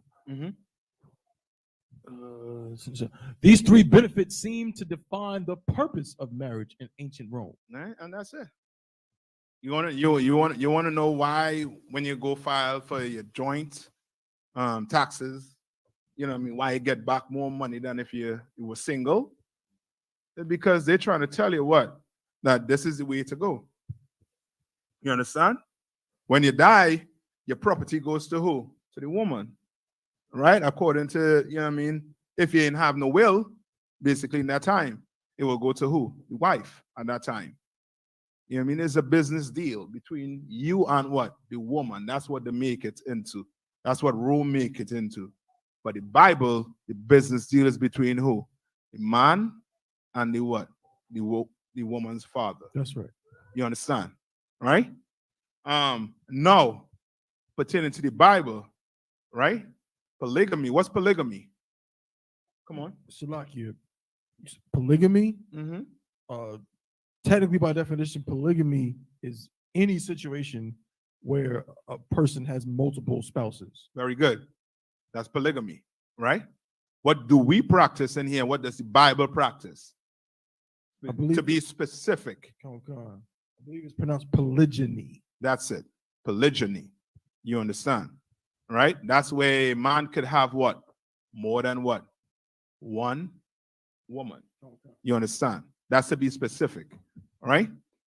Now there are certain societies that do the polyandry or whatever, but that's where a woman has multiple husbands. You understand? I mean, there's a couple countries that do it. All right? But we in here, we follow what the Bible says to do. That's right. You understand? We follow polygamy. All right? Now, go to the Got both of article. the Huh? article. Which one? From the email? Yeah. On why it's what's the question I asked, right? Should plural marriage be legal? And It's then you got another um one. it says what do you call it again? Where it said what is wrong with polygamy? What's wrong with it? All right. I know you're gonna see in your oppressor's eyes what he looks or how he looks at polygamy. All right. Okay. When the Bible, it already had what laws stated out. Now, before we go to that, let's go to Matthew first. Matthew 19:3. All right, let's get it in the New Testament out of Christ's own mouth, right? Because some people might say what? It's what? Old Testament. Old Testament. Okay. Let's get it in the New Testament out of Christ's own mouth. Read. The book of Matthew, chapter 19, verse 3. Mhm. The Pharisees also came unto him, tempting him, and saying unto him, is it lawful for a man to put away his wife for every cause? Right? Is it unlawful to put away his wife for what? For Ev- every cause. Every cause, meaning what? Come on. Whenever you feel like it. Yes, for anything. Right? And they did what? They came to him, what? Tempting him. Because the wrong thing come out of his mouth. Guess what? It's stone. Is it what they did to Stephen? They were trying to trip Christ up to kill him. All right? Come on. Verse 4. And he answered and said unto them, Mm-hmm. have ye not read that he which made them at the beginning made them male and female? Verse 5. He made them what? Male and female. Male and female. Right? Read on. Verse 5. And said, for this cause shall a man leave father and mother, and shall cleave to his wife. I shall cleave to his what? To his wife. To his wife. It sounds like what? Just one, right? Let's read on. And they twain shall be one flesh. Mm-hmm. Read Ver- on. Verse 6. Wherefore there are no more twain, but one flesh. But one flesh. What does that mean? When they say one flesh. Come on, Giannis, huh? It means that they're on one accord. Yes, they agree. Meaning the man says what? Pay this bill. Guess what? We pay this bill. Man said, we're not going here. We're not going here. Right. Am I saying you won't have arguments? Yeah, you're going to have some arguments. All right? It's a marriage, right? You ain't going to see eye to eye. You know what I mean? 90, you know what I mean? All the time, 100% of the time. Right. But in all, it's going to be what? You're one. Meaning no matter what, argument or no argument, you are not what? You're not going to leave that man. You're one accord. Right? Come on. Okay. What therefore the Most High hath joined together, let not man put asunder. When the Most High join together, let not man what? Put asunder. But your pastor, he put in what? Asunder. Right. He telling you what? You're unequally yoked. When unequally yoked has to deal with what? What is unequally yoked has to deal with? Is it before the marriage or after the marriage? What it has to deal with? Come on. So after the marriage, sir. After the marriage. Come on. So let's get it first. What do you say unequally yoked? Right. So remember, if you have sex with a woman, she is what? Your wife for what? For life. Right? When can a woman get another man?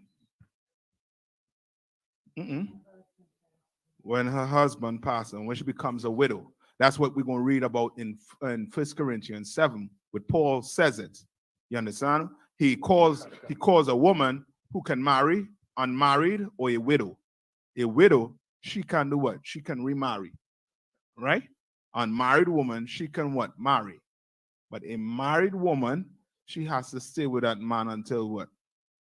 Till death. You understand? Well, when it comes to the man, you're going to see what Christ is going to say, right? Come on. Yeah, go ahead. It's the book of 2 Corinthians chapter 6, verse 14. Be ye not unequally yoked together with unbelievers. With what? With unbelievers. Unbelievers. So what is this speaking about? Is this speaking about before the marriage or after the marriage? Come on. Before the marriage. Sir. Before the marriage. You can't want to lay down with a woman, marry her, and then know that what? You're unequally yoked. You already signed a deal. Right. The deal was what? It's done. Unequally yoked meaning what?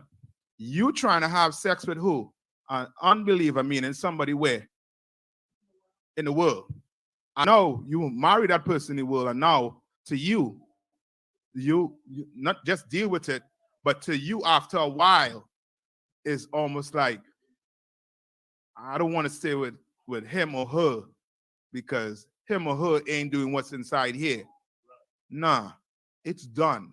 You better stay with that man for the rest of your life. That's right. You better stay with that woman for the rest of your life. You understand? It's a done deal. Tell them where you at. It's the book of Matthew, chapter 19, verse 7. They say unto him, why did Moses... No. Tell them where the No, just tell them where you at. Where you was at. Oh, 2 Corinthians chapter 6, verse 14. Good.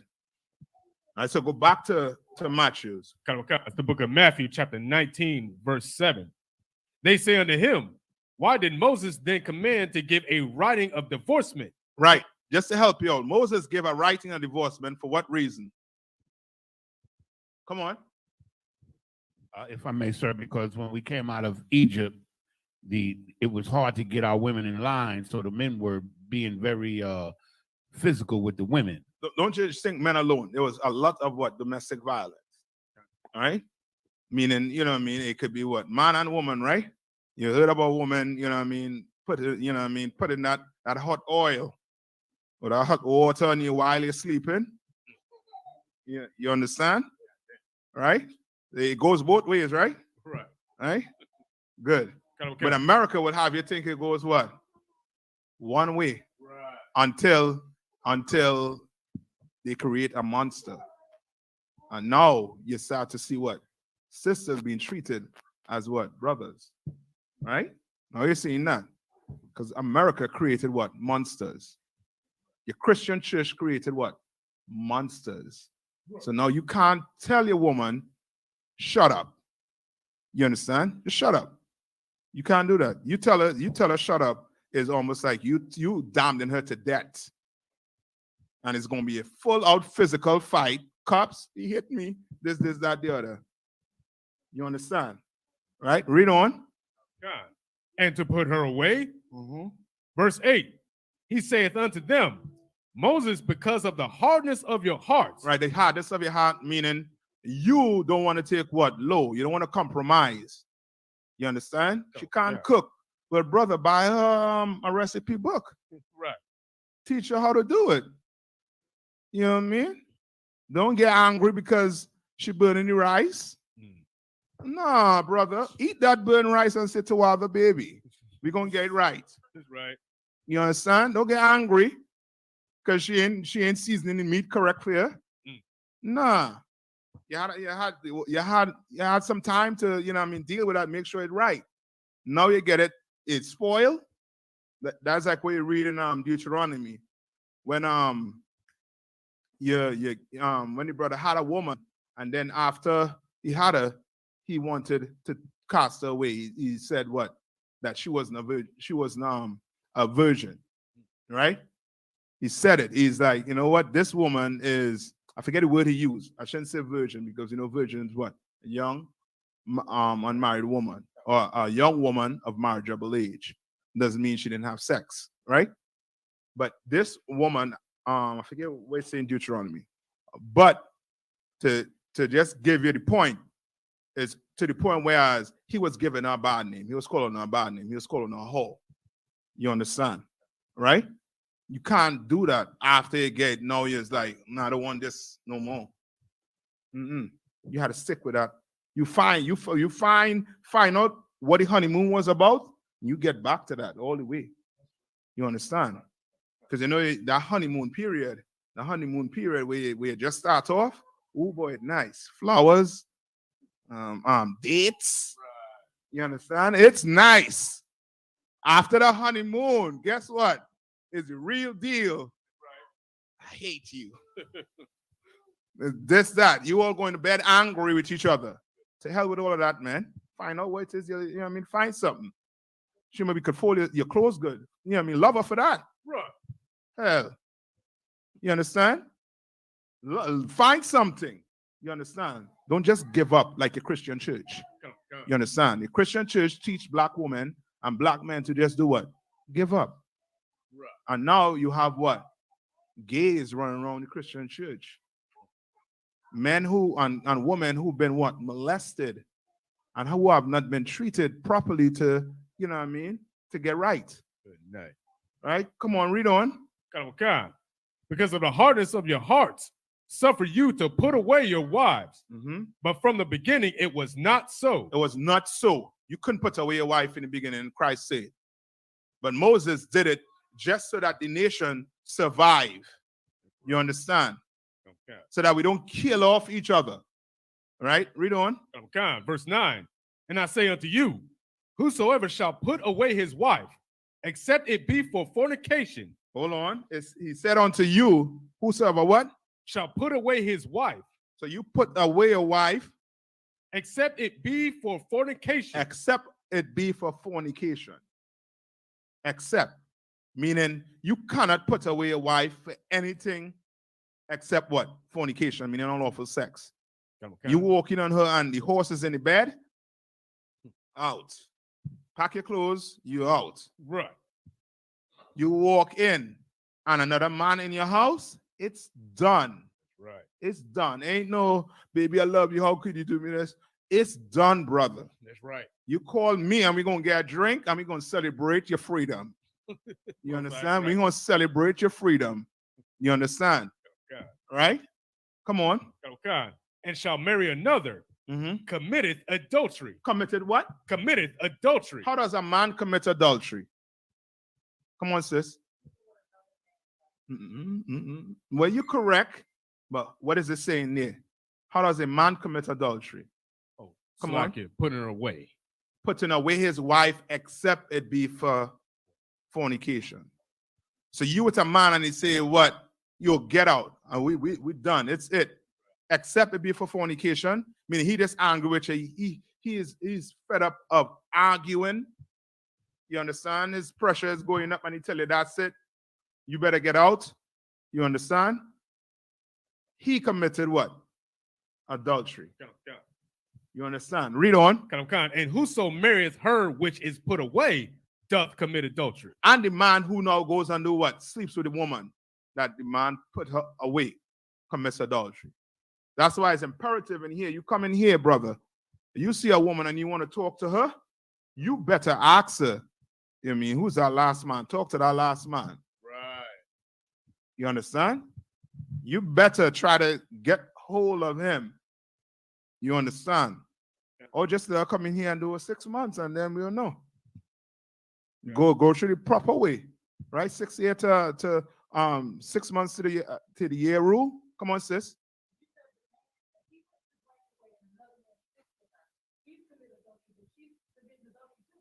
Yes, she is, but it's on him. It's like you know, it's like a child. If you feed a child pork, who ate pork? Yeah, the child ate pork, but who sinned? The parent. Because the child ain't no better, right? You put that woman away, you committed adultery. The man who went and sleep with her, he commits adultery. You understand? Yes, she did commit adultery too, but he's putting the onus on the man. You understand? Because he told the woman what? We're done. Remember, I'm talking about basically a woman who basically where? In the world. And here, it ain't what? You can't put away your wife. Right. You can't put away your husband in here. When we're putting away your wife in here is if she do what? Commits adultery, then she done. But she arguing, she bickering, she key your car up, she burn your clothes. Guess what? That's your wife. You understand? You better go salvage wherever you can salvage all that them burnt clothes and go home and find a way to make love to that. You understand?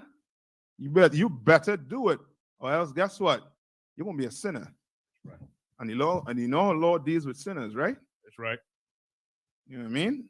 I know how to tell you about the STDs, right? The whole alphabet, right? You know what I mean? It's out there. If you want it, Lord know how to give you it. You understand? Come on. Okay. Book of Matthew, chapter 19, verse 10. His disciples say unto him, if the case of the man be so with his wife, it is not good to marry. Verse 11. But he said unto them, all men cannot receive this saying. All men what? All men cannot receive this saying. So is it saying just men alone? What's the name? Renah? Is it just saying men alone? Right. No, it's saying all men, meaning what? Man and what? Woman. Okay. You understand? You get in school here, sis. Don't worry. You're in school. We call this Israelite School of Universal Practical Knowledge. Right. You taking classes. You know what I mean? In here, you could ask a question. Don't worry. Ask a question. You'll get the answers. If you could what? Read what Christ said? What he said? All what? All men cannot receive this saying. All men cannot receive this saying. I hope you already understand. Some sisters can't what? Receive what? That a man could what? Have more than one woman. Right. Some brother can't do it. Some brothers can't do it. Guess what? That doesn't mean it's wrong. Right. If you want to have one woman for the rest of your life, brother, black power all the way, you know what I mean? Power to you. You go ahead. If you want to have no woman for the rest of your life, no power, you go ahead. You can't do it. It's not unlawful. But don't stop a man. Don't forbid men from what? Marrying. Don't do it. Don't tell a man he could only have one wife. And now because you see, you know what I mean, a damsel in distress and he wants to go help her out, he can't do it. Why? Because he could only have what? One. So guess what? Move on. Right. But no, that's not how our society is run. Our society is run on what? What is the word? Polygyny what? Polygyny. You understand? That's how our society is run. Even the Native Indians, they practice it also too. Look at the history. When they went to war and a man lost his life, guess what? A woman would take another man so that she survived. It's in the law. You understand, right? Where we at right now? Slack is Matthew 19 and 11. No, let's read a little bit of this right here. Right. No, and just think about it this way also too, right?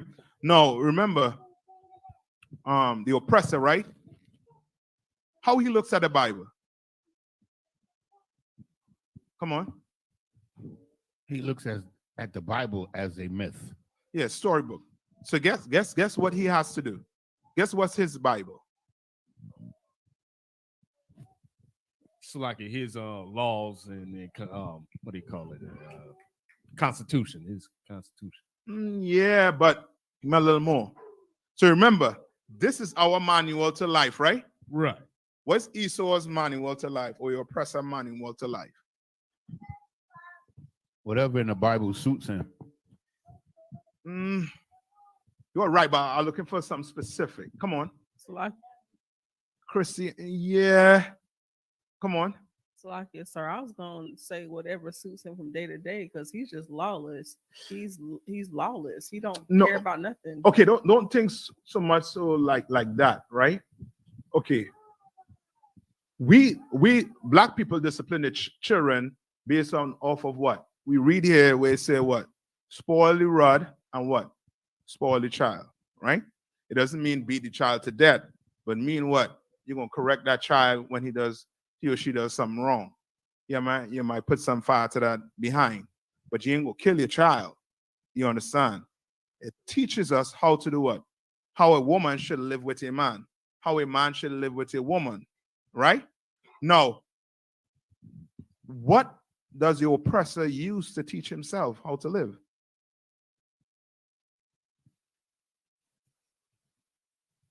Come on. Salakia, sir. That's why I'm lost because you can say laws, but that's not really the fact because he don't He don't follow his the laws, own- right? He don't follow his own laws. Right, He's undisciplined. He's a beast. right. So what does he use to live? Violence. No.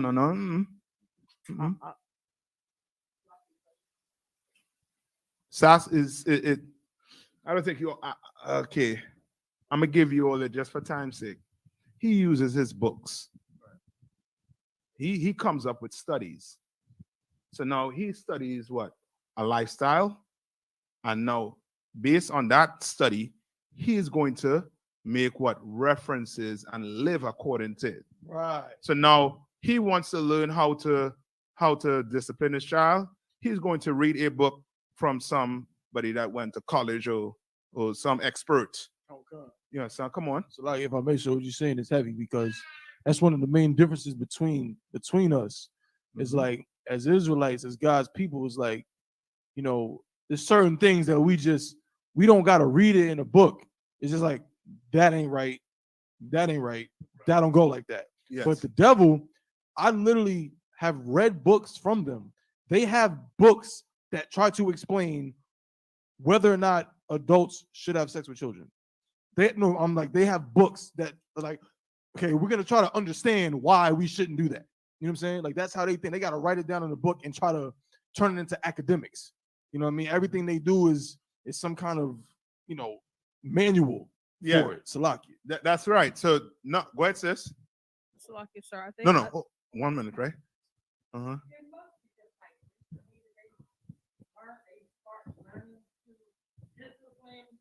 From learning from books, because before that they was beating us, so that was their way of disciplining us. No, okay. I'm talking about how they live. Because remember, they don't live by the Bible. How do they live? They live by what? Their books. Because they know that what? The Bible ain't for them. They know that. Like the scholars, they know the Bible ain't for them. So guess what the scholars, they do? They go write books on how to live. That's why when you read some of the books, it sounds something like they're trying to tie some verses in the Bible into it. When what's a good one? What goes around comes around. Right? What goes around comes around. Every motion, there's a equal and what? Opposite motion. Where that come from? They're right here. Come on. Come on, sis. So like you, sir, I guess that's where my conundrum is coming in at, because they write a lot of books, and it says in scripture they're gonna make many, as many books, that's gonna be made. Mhm. But sir, even if they don't believe none of what they say, Mhm. they write stuff, but you don't see them. You see some of them living by it. Mhm. But a lot of the times they just doing that in order to get over on us. They don't believe that shit. Yeah, I know they don't believe it, but what I'm saying is, I'm not talking about every oppressor. Concept. I'm talking about the majority of them. They don't live by the Bible. Sir. You understand? They live by their studies. That's why you're gonna see studies. Remember the plagues in Egypt? They study it, and they will have the scientific way of what occurred in Egypt. You understand? They have the scientific terms for it. Come on. Slakia, sir. They studied us in Egypt. They were studying us, even trying to figure out beforehand. Mhm. They were trying to find out before we got here. They knew that there was gonna be a special being that was gonna be born, and they've still been studying us. Yes, and that's like, who is like also too? You know who's perfect for it? The Arabs with the Quran. The first 5 books, where they say they get the first 5 books from? Moses, right? Because they did what? Muhammad went and learned the way of what? The Jews, and decided to make what? A religion based off of it, which now in turn teaches what? Muslims the way of what? Life. You understand? They try to come up with their books. You understand? The heathens to try to live. We have this to live by right here. We don't need to come up with books. That's why the Bible says what? None shall want her maid. And the reading of many books is what? Get in Ecclesiastes 12 and 12 or 12 and 13. Right? To us is weariness, correct? To us is weariness. To him, he is being what? He calls it what? Being what? Educated. Right? Come on. I got it, sir. Go ahead, sir. This is the book of Ecclesiastes, chapter 12, verse 12. And further, by these, my son, be admonished of making many books. There is no end. Right. And that's what's going on. With him, there's no end. That's why every century he might come up with something new. Because in the 18th century, guess what? 2 men could have married. You ever heard about in the 18th century 2 men getting married? No. You understand? But in the 19th century, that's when they start bringing in this whole what? 2 gay marriages with man and woman. You understand? Because they find ways with their what? With their books, with their many books to live. I know you're going to read about a study, right? Or article basically on the fact where they base why polygamy is not good. When the Bible already lays it out on how to go about, dealing with more than one woman. You want to know how to deal with it? You're going to come and sit down in this class and learn how to deal with it. Right. You think you could deal with more than one woman without this? Go ahead and try. You understand? Go ahead and try and see if it works. All right, come on. Yeah, go ahead. Khan. This is an article from the New York And Times. if you want, you can skip through it too if you're seeing the Khan. It says polygamy is a step in the wrong direction. What? Polygamy is a step in the wrong direction. Read on. It says, in their embrace of laissez-faire approach to family life, some liberals and libertarians seem blind to a basic truth, namely the success of liberalism depends in part on thriving 2-parent families. You understand? So no, he did what? They went and did what? Studies on these things, right? And now study what? A man having what? Multiple wives, and came up with it what? It's not being what? It's not good, right? When they ain't based it off of what? Bible. You understand? You can't want to say you want to have more than one wife and you don't even know what the man will have to say about it. Right? Read on. Okay. Let's drop down to the next paragraph. The problem then with recent calls for the public acceptance of polygamy is that they do not adequately appreciate the ways in which the spread of relationships involving 3 or more adults would likely harm women, children, and the spirit of American liberalism. You understand? It's going to harm the spirit of American liberalism. Meaning what now, basically, just imagine if we were allowed to live how the Lord said to live, like we're doing here in the UPK. You can imagine this place on a large scale. It's going to be scary for America. It's going to be totally scary for America. You know why it's tough to see, you know what I mean, your videos on YouTube, on Facebook, and they want to block you, they want to do all, because they don't want this spirit getting out there. That spirit getting out there is going to be too much for them. You understand? It's going to show that what their studies means nothing. You understand? It's all a lie. Read. Salakia. The first is the status of women. Polygyny. And that's the first thing they like to do. They like to do what? Bring the woman up.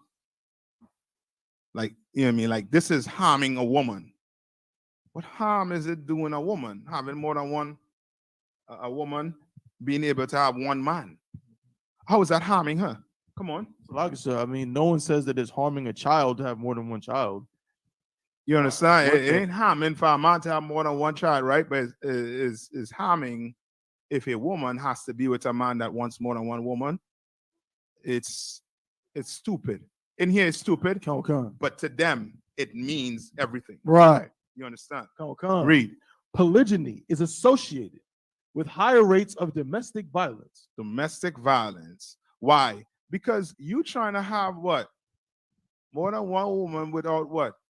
The Bible, without any rules on it. That's right. So now you have nobody to answer to. Damn right. In here, we don't condone domestic violence.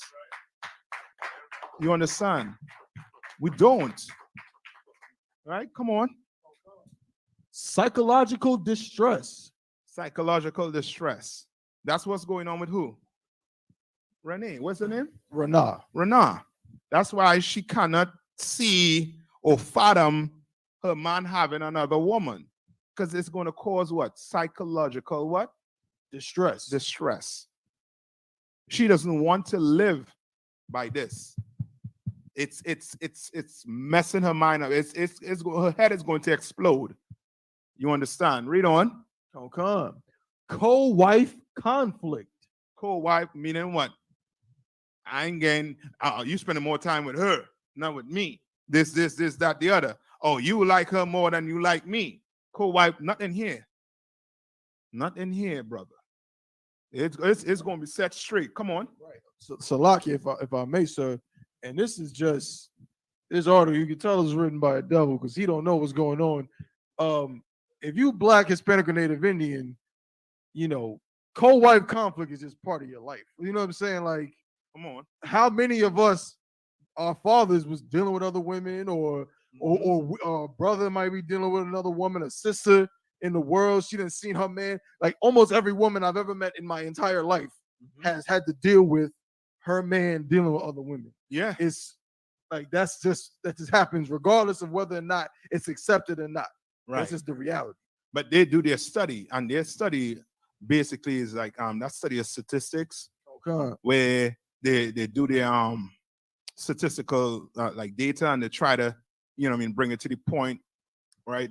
Statistics, if you know statistics, you could use it in a way to bring your point home. Or, you know what I mean, for example, with the cigarettes, right? The cigarette cause cancer. Come. But there's studies out there that says what? Cigarettes what? Does Don't not work. cause cancer. That's why you still have what? Cigarettes in the store. Come. That's why on the cigarette pack it say it may cause cancer. You understand? There were studies done. That's why it's still on the shelf. If it was that cigarettes correlate to you having cancer, you're gonna die. You're gonna for sure get cancer and die. It will not be on the shelf. Guess why? Because your oppressor people will be what? Dropping dead. You understand? Right? He ain't gonna allow that to happen to his people. But us, he will. Okay. Right? Come on. And greater control of women. Oh, here we go. What's her name? Renah. Renah. Oh, we know what's going on with Renah. She don't want a man to control her. That's But right. guess what? He gonna have to. Damn right. If he don't, guess what? What happens in Vegas gonna stay in Vegas. You're gonna be a hoe. I trying to help you. You need to submit. You need to shut your mouth That's and learn right. something. Damn right. Come on. No con.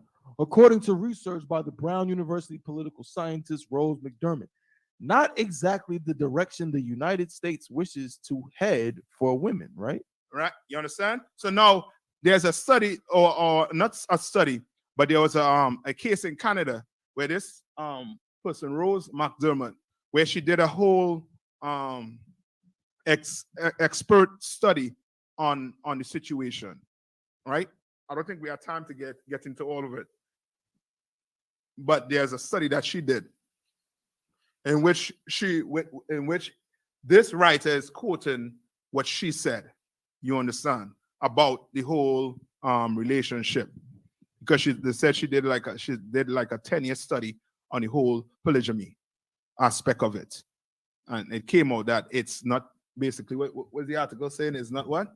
So like it says, not exactly the direction the United States wishes to head for women, right? You understand? No, the heading. Oh, Slovakia, the heading, the title. Slovakia is polygamy is a step in the wrong direction. You understand? So now you go do studies on it and prove that. Guess what? You taking your proof to what? To court to show that what? You should not. That's why in America, can you marry two women? It's what? It's illegal. It's illegal to marry two women. And this is how your laws come into play. Your laws come into play by what? First off, by what? By him doing what? Studies, and by him trying to control your society. You understand? That's where it all comes from. So now, the Bible says what? Polygamy is what? It's good. It's right. It's okay. But your oppressor saying what? Monogamy. You understand? So now, what's the state of your society? What's the state of your society right now? That's right. Your men locked up, what? Over 2 million men, black men in jail? And already what? That what you call it again? Women outnumber males already.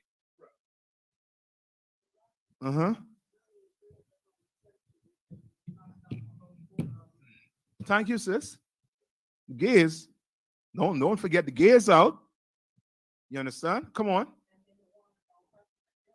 Yeah. So now our society basically what? Left without males. Now where the baby's gonna come from? Who gonna protect the woman? You're gonna depend on what? Esau to protect your woman, your slave master to protect your woman. He abusing them. You understand? Right? Any more on that? They talk about the children next and the families. You want to keep going, or you want to leave it there? A little bit. Yeah, go on a little bit. Come on. So second is child well-being. Children are more likely to flourish and to become good citizens and workers if they get high levels of attention, affection, and financial support from their fathers. You understand? Why not to put in financial support, this, that? But guess what? You're going to make laws on putting the father in prison for child support. Right. It's all contradicting his Come stuff is. Come on. Salaki, I'm Salaki, sir, but what you're saying is so heavy. That's what I'm saying. This article is like colorblind. It's like it's crazy because everything he's saying, like, we already going through this. Like growing up in 2-parent homes with stable, this is black people. We don't have these things anyway. So this doesn't even in any way relate to us. And Salaki, if I may, he talking about children who grow up with 2-parent homes and whatever do better. But I mean, a lot of them Africans over there doing just fine, and they grew up and their mom was wife number 9. Like Akon's mother was like his father's like 5th wife. He has electricity going through the whole country. That's what I'm trying to explain to you. Counsel. Like they come up with these studies to try to push their lifestyle on us. This right. monogamy on us. Come on. When by right you could see that monogamy is not working. There's more divorce than anything. Come on, Salakia, sir. I don't know if y'all saw the pass her the study. mic. They had a study that came out about maybe 2 days ago. I don't know if you saw it, but they said that these days in this society in America, it's somewhere around less than 20%. I think it's like 17% of the children are living or born into what they call the nuclear family. Right, where where they the have father and the mother. Mhm. So, and even back in the 60s, for Black people, it was about as like almost 70%, 60 something percent. But now they won't just talking about Black people; they're talking about all people. Yes, that's what they like to do. Because Like everything we do, they do what we do too. right, but okay, but it's not that they do what we do, but more so they're okay. It's rare you'll hear or read a book basically on your oppressor growing up without his father. To him, our life is like a what? A story. You understand? Like growing up without a father is not normal. It's not to him. But to us, they made it into it being normal now. Where a man, you ask a man about his father, I don't know where he was. He was in the streets. He was this, he was that. My mom tell me I had no father. Like you grow up in a society where your father is not looked at, is not given the respect, and it's because of the oppressor. You understand? And what you're saying is so right. Like, meaning back then, we had fathers in the house. Majority of the fathers was in the house. But coming now, why is the majority of the fathers out of the house? You think it's because of you, when it's not because of you. It's because of the system. You understand? 1 minute. So come on, sis. You just touched on what I was about to say. The article states that it's better for kids to grow up in 2-parent homes, but the oppressor is the reason why the families are not together, because when the mothers get assistance or whatever, the fathers can't be in the home. Right. So they can't feed their kids. You're correct. You And understand? they won't give the fathers, allow them to get jobs. So therefore, in order for him to be in the home, the kids won't eat. You understand? So the oppressor broke up a lot of homes. Yeah, he is doing it right now by telling us what polygamy is. What it's bad. He breaking up a lot of homes. When a man, he could have as much woman as he want, as much kids as he want. A man will be in his kids' lives if you allow him to. But some of you all want to use that child to get to the father. That's right. You understand? When a Black man, you can't tell me a Black man don't love his kids more than anything else. A Black man loves his children, but he's not going to accept being belittled by a monster to take that shift on. Come on. It was even worse like in the 60s and the 70s, because like if a mother had a microwave and social service comes in the house, they want to know where she got the money from to buy that. You're not allowed to have anything. They look in your house, in your closet, to make sure there is no men clothes in your house. Yeah, I know. You understand? And them days, brother and sisters, I think we're close to them coming back to them days.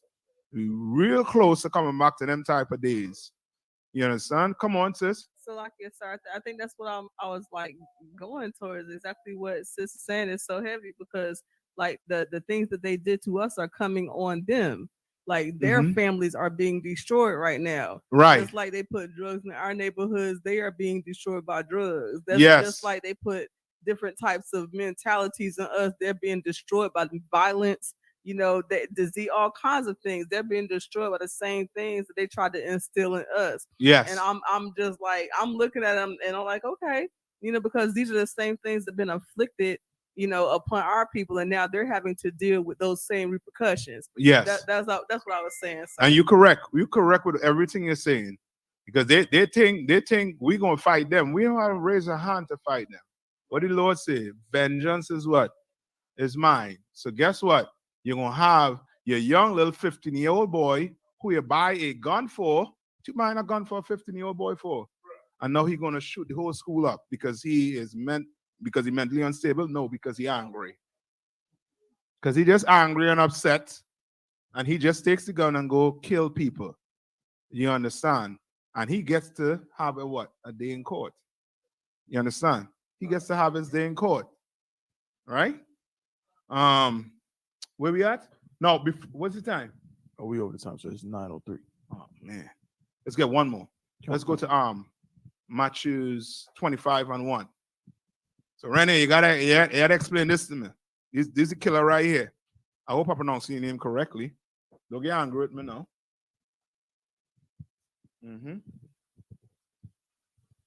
It is Matthew 25:1, right? This is out of Christ's mouth. Okay. The book of Matthew, chapter 25, verse 1. Then shall the kingdom of heaven be likened unto 10 virgins. Unto what? Unto 10 virgins. 10 virgins. You say, okay, let's read on. Which took their lamps and went forth to meet the bridegroom. To meet what? Went forth to meet the bridegroom. Bridegroom. Rennie, is that singular or plural? That is Come on, sis. Singular. So you tell me 10-1? Come on, brother. Come on, sister. right. This is out of whose mouth? Christ's mouth. Right? Will Christ make a parable to have you sin? About your sinning? La. Would he say something like, you know what I mean? You 10 what? Yeah, you're gonna have the kingdom of heaven is like on the 10 crack pipes. La.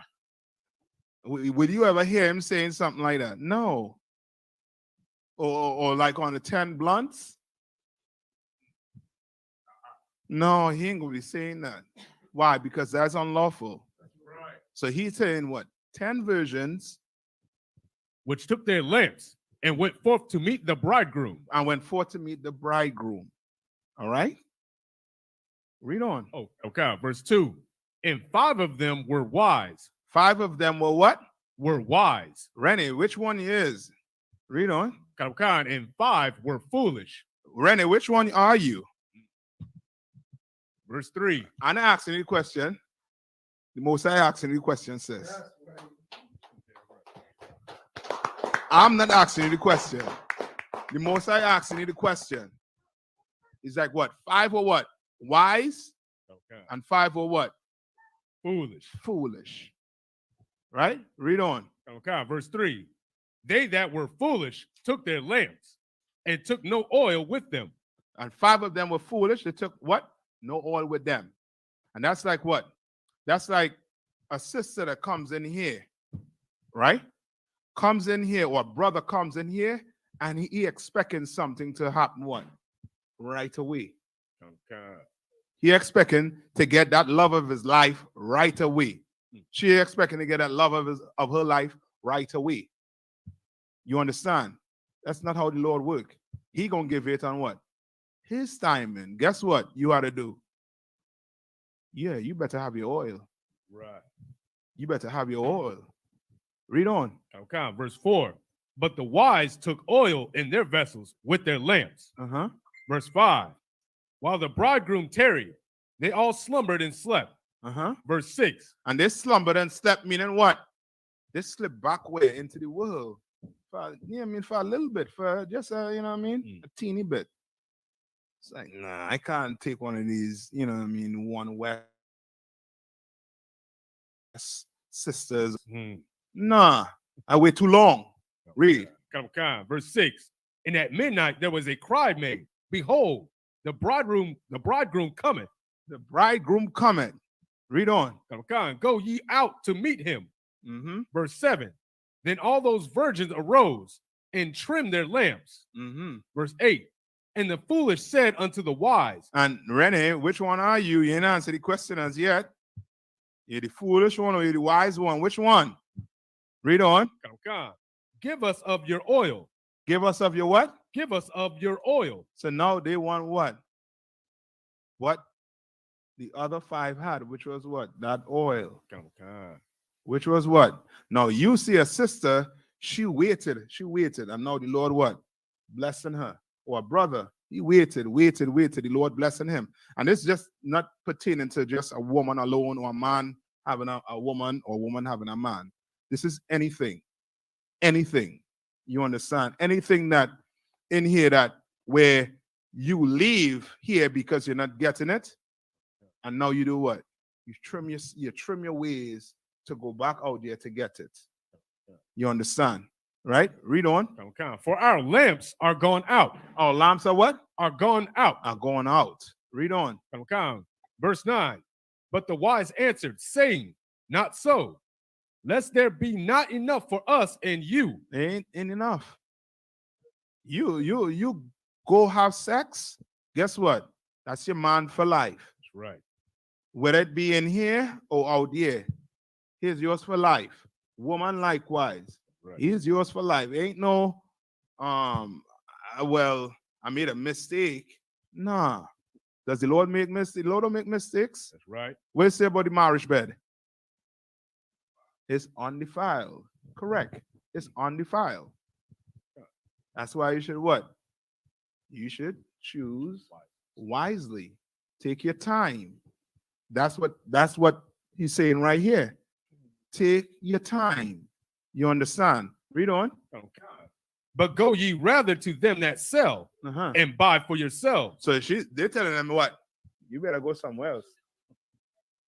You go somewhere else. You ain't getting what I have right here. What I have right here is for that man. Right. You ain't gonna treat me of that. And he's likening what? Christ is likening what? The kingdom of heaven to what? To a bridegroom having what? More than one wife. So is it unlawful for a man to have more than one? No. Is it unlawful for a man to have none?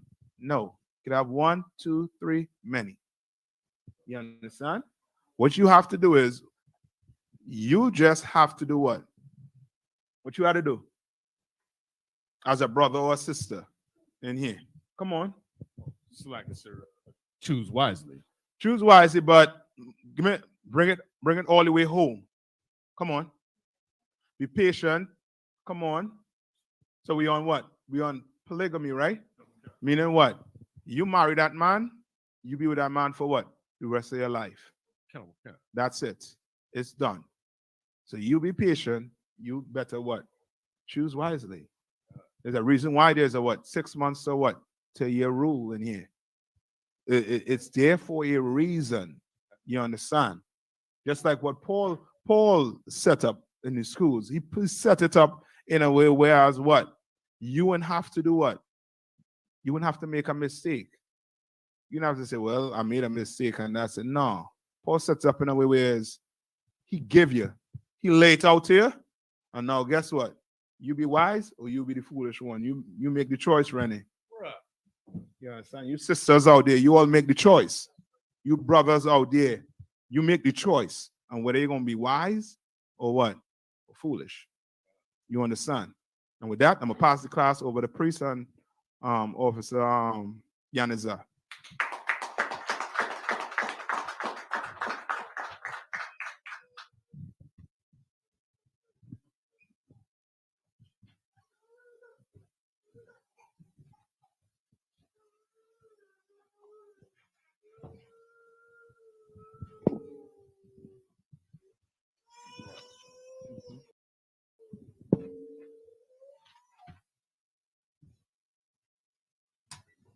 Security announcements.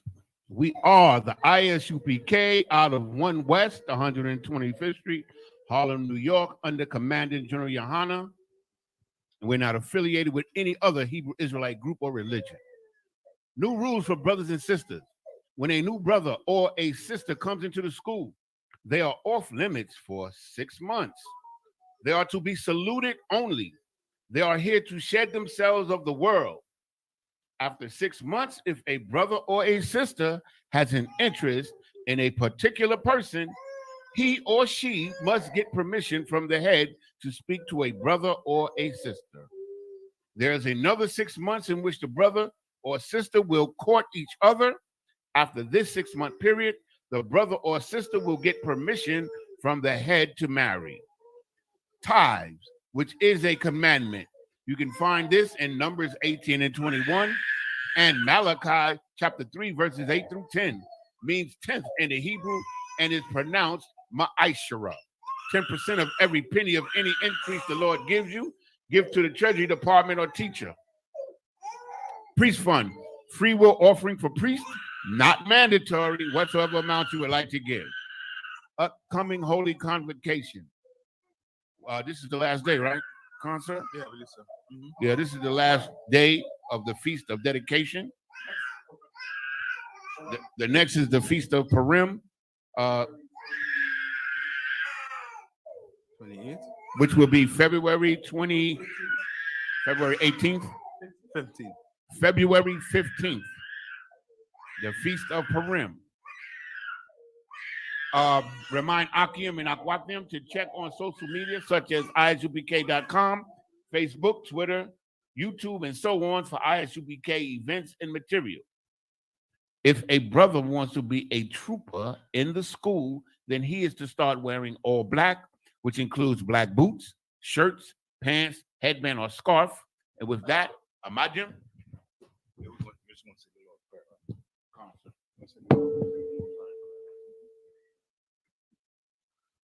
You can use this one. Yeah, sure.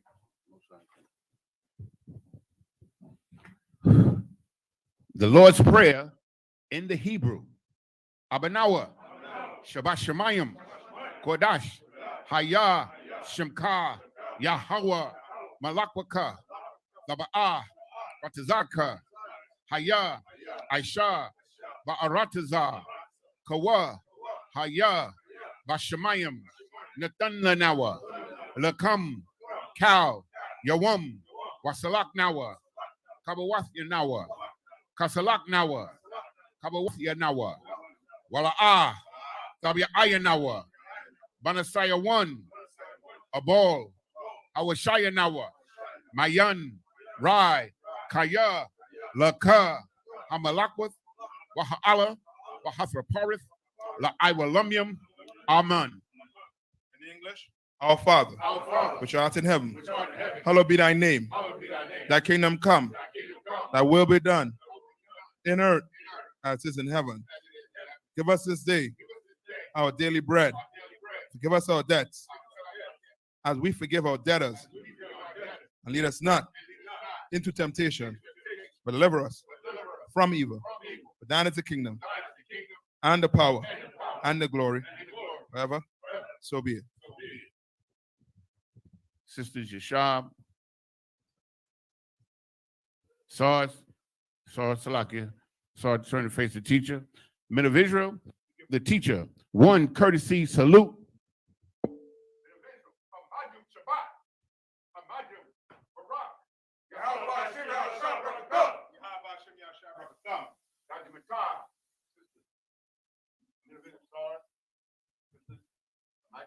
Men of Israel, we give 1 courtesy salute to the sisters. Men of Israel, Amadim Shabbat, Amadim Barak, Yahweh Shema Latah Bashim Hashad, Yajimatah, class dismissed.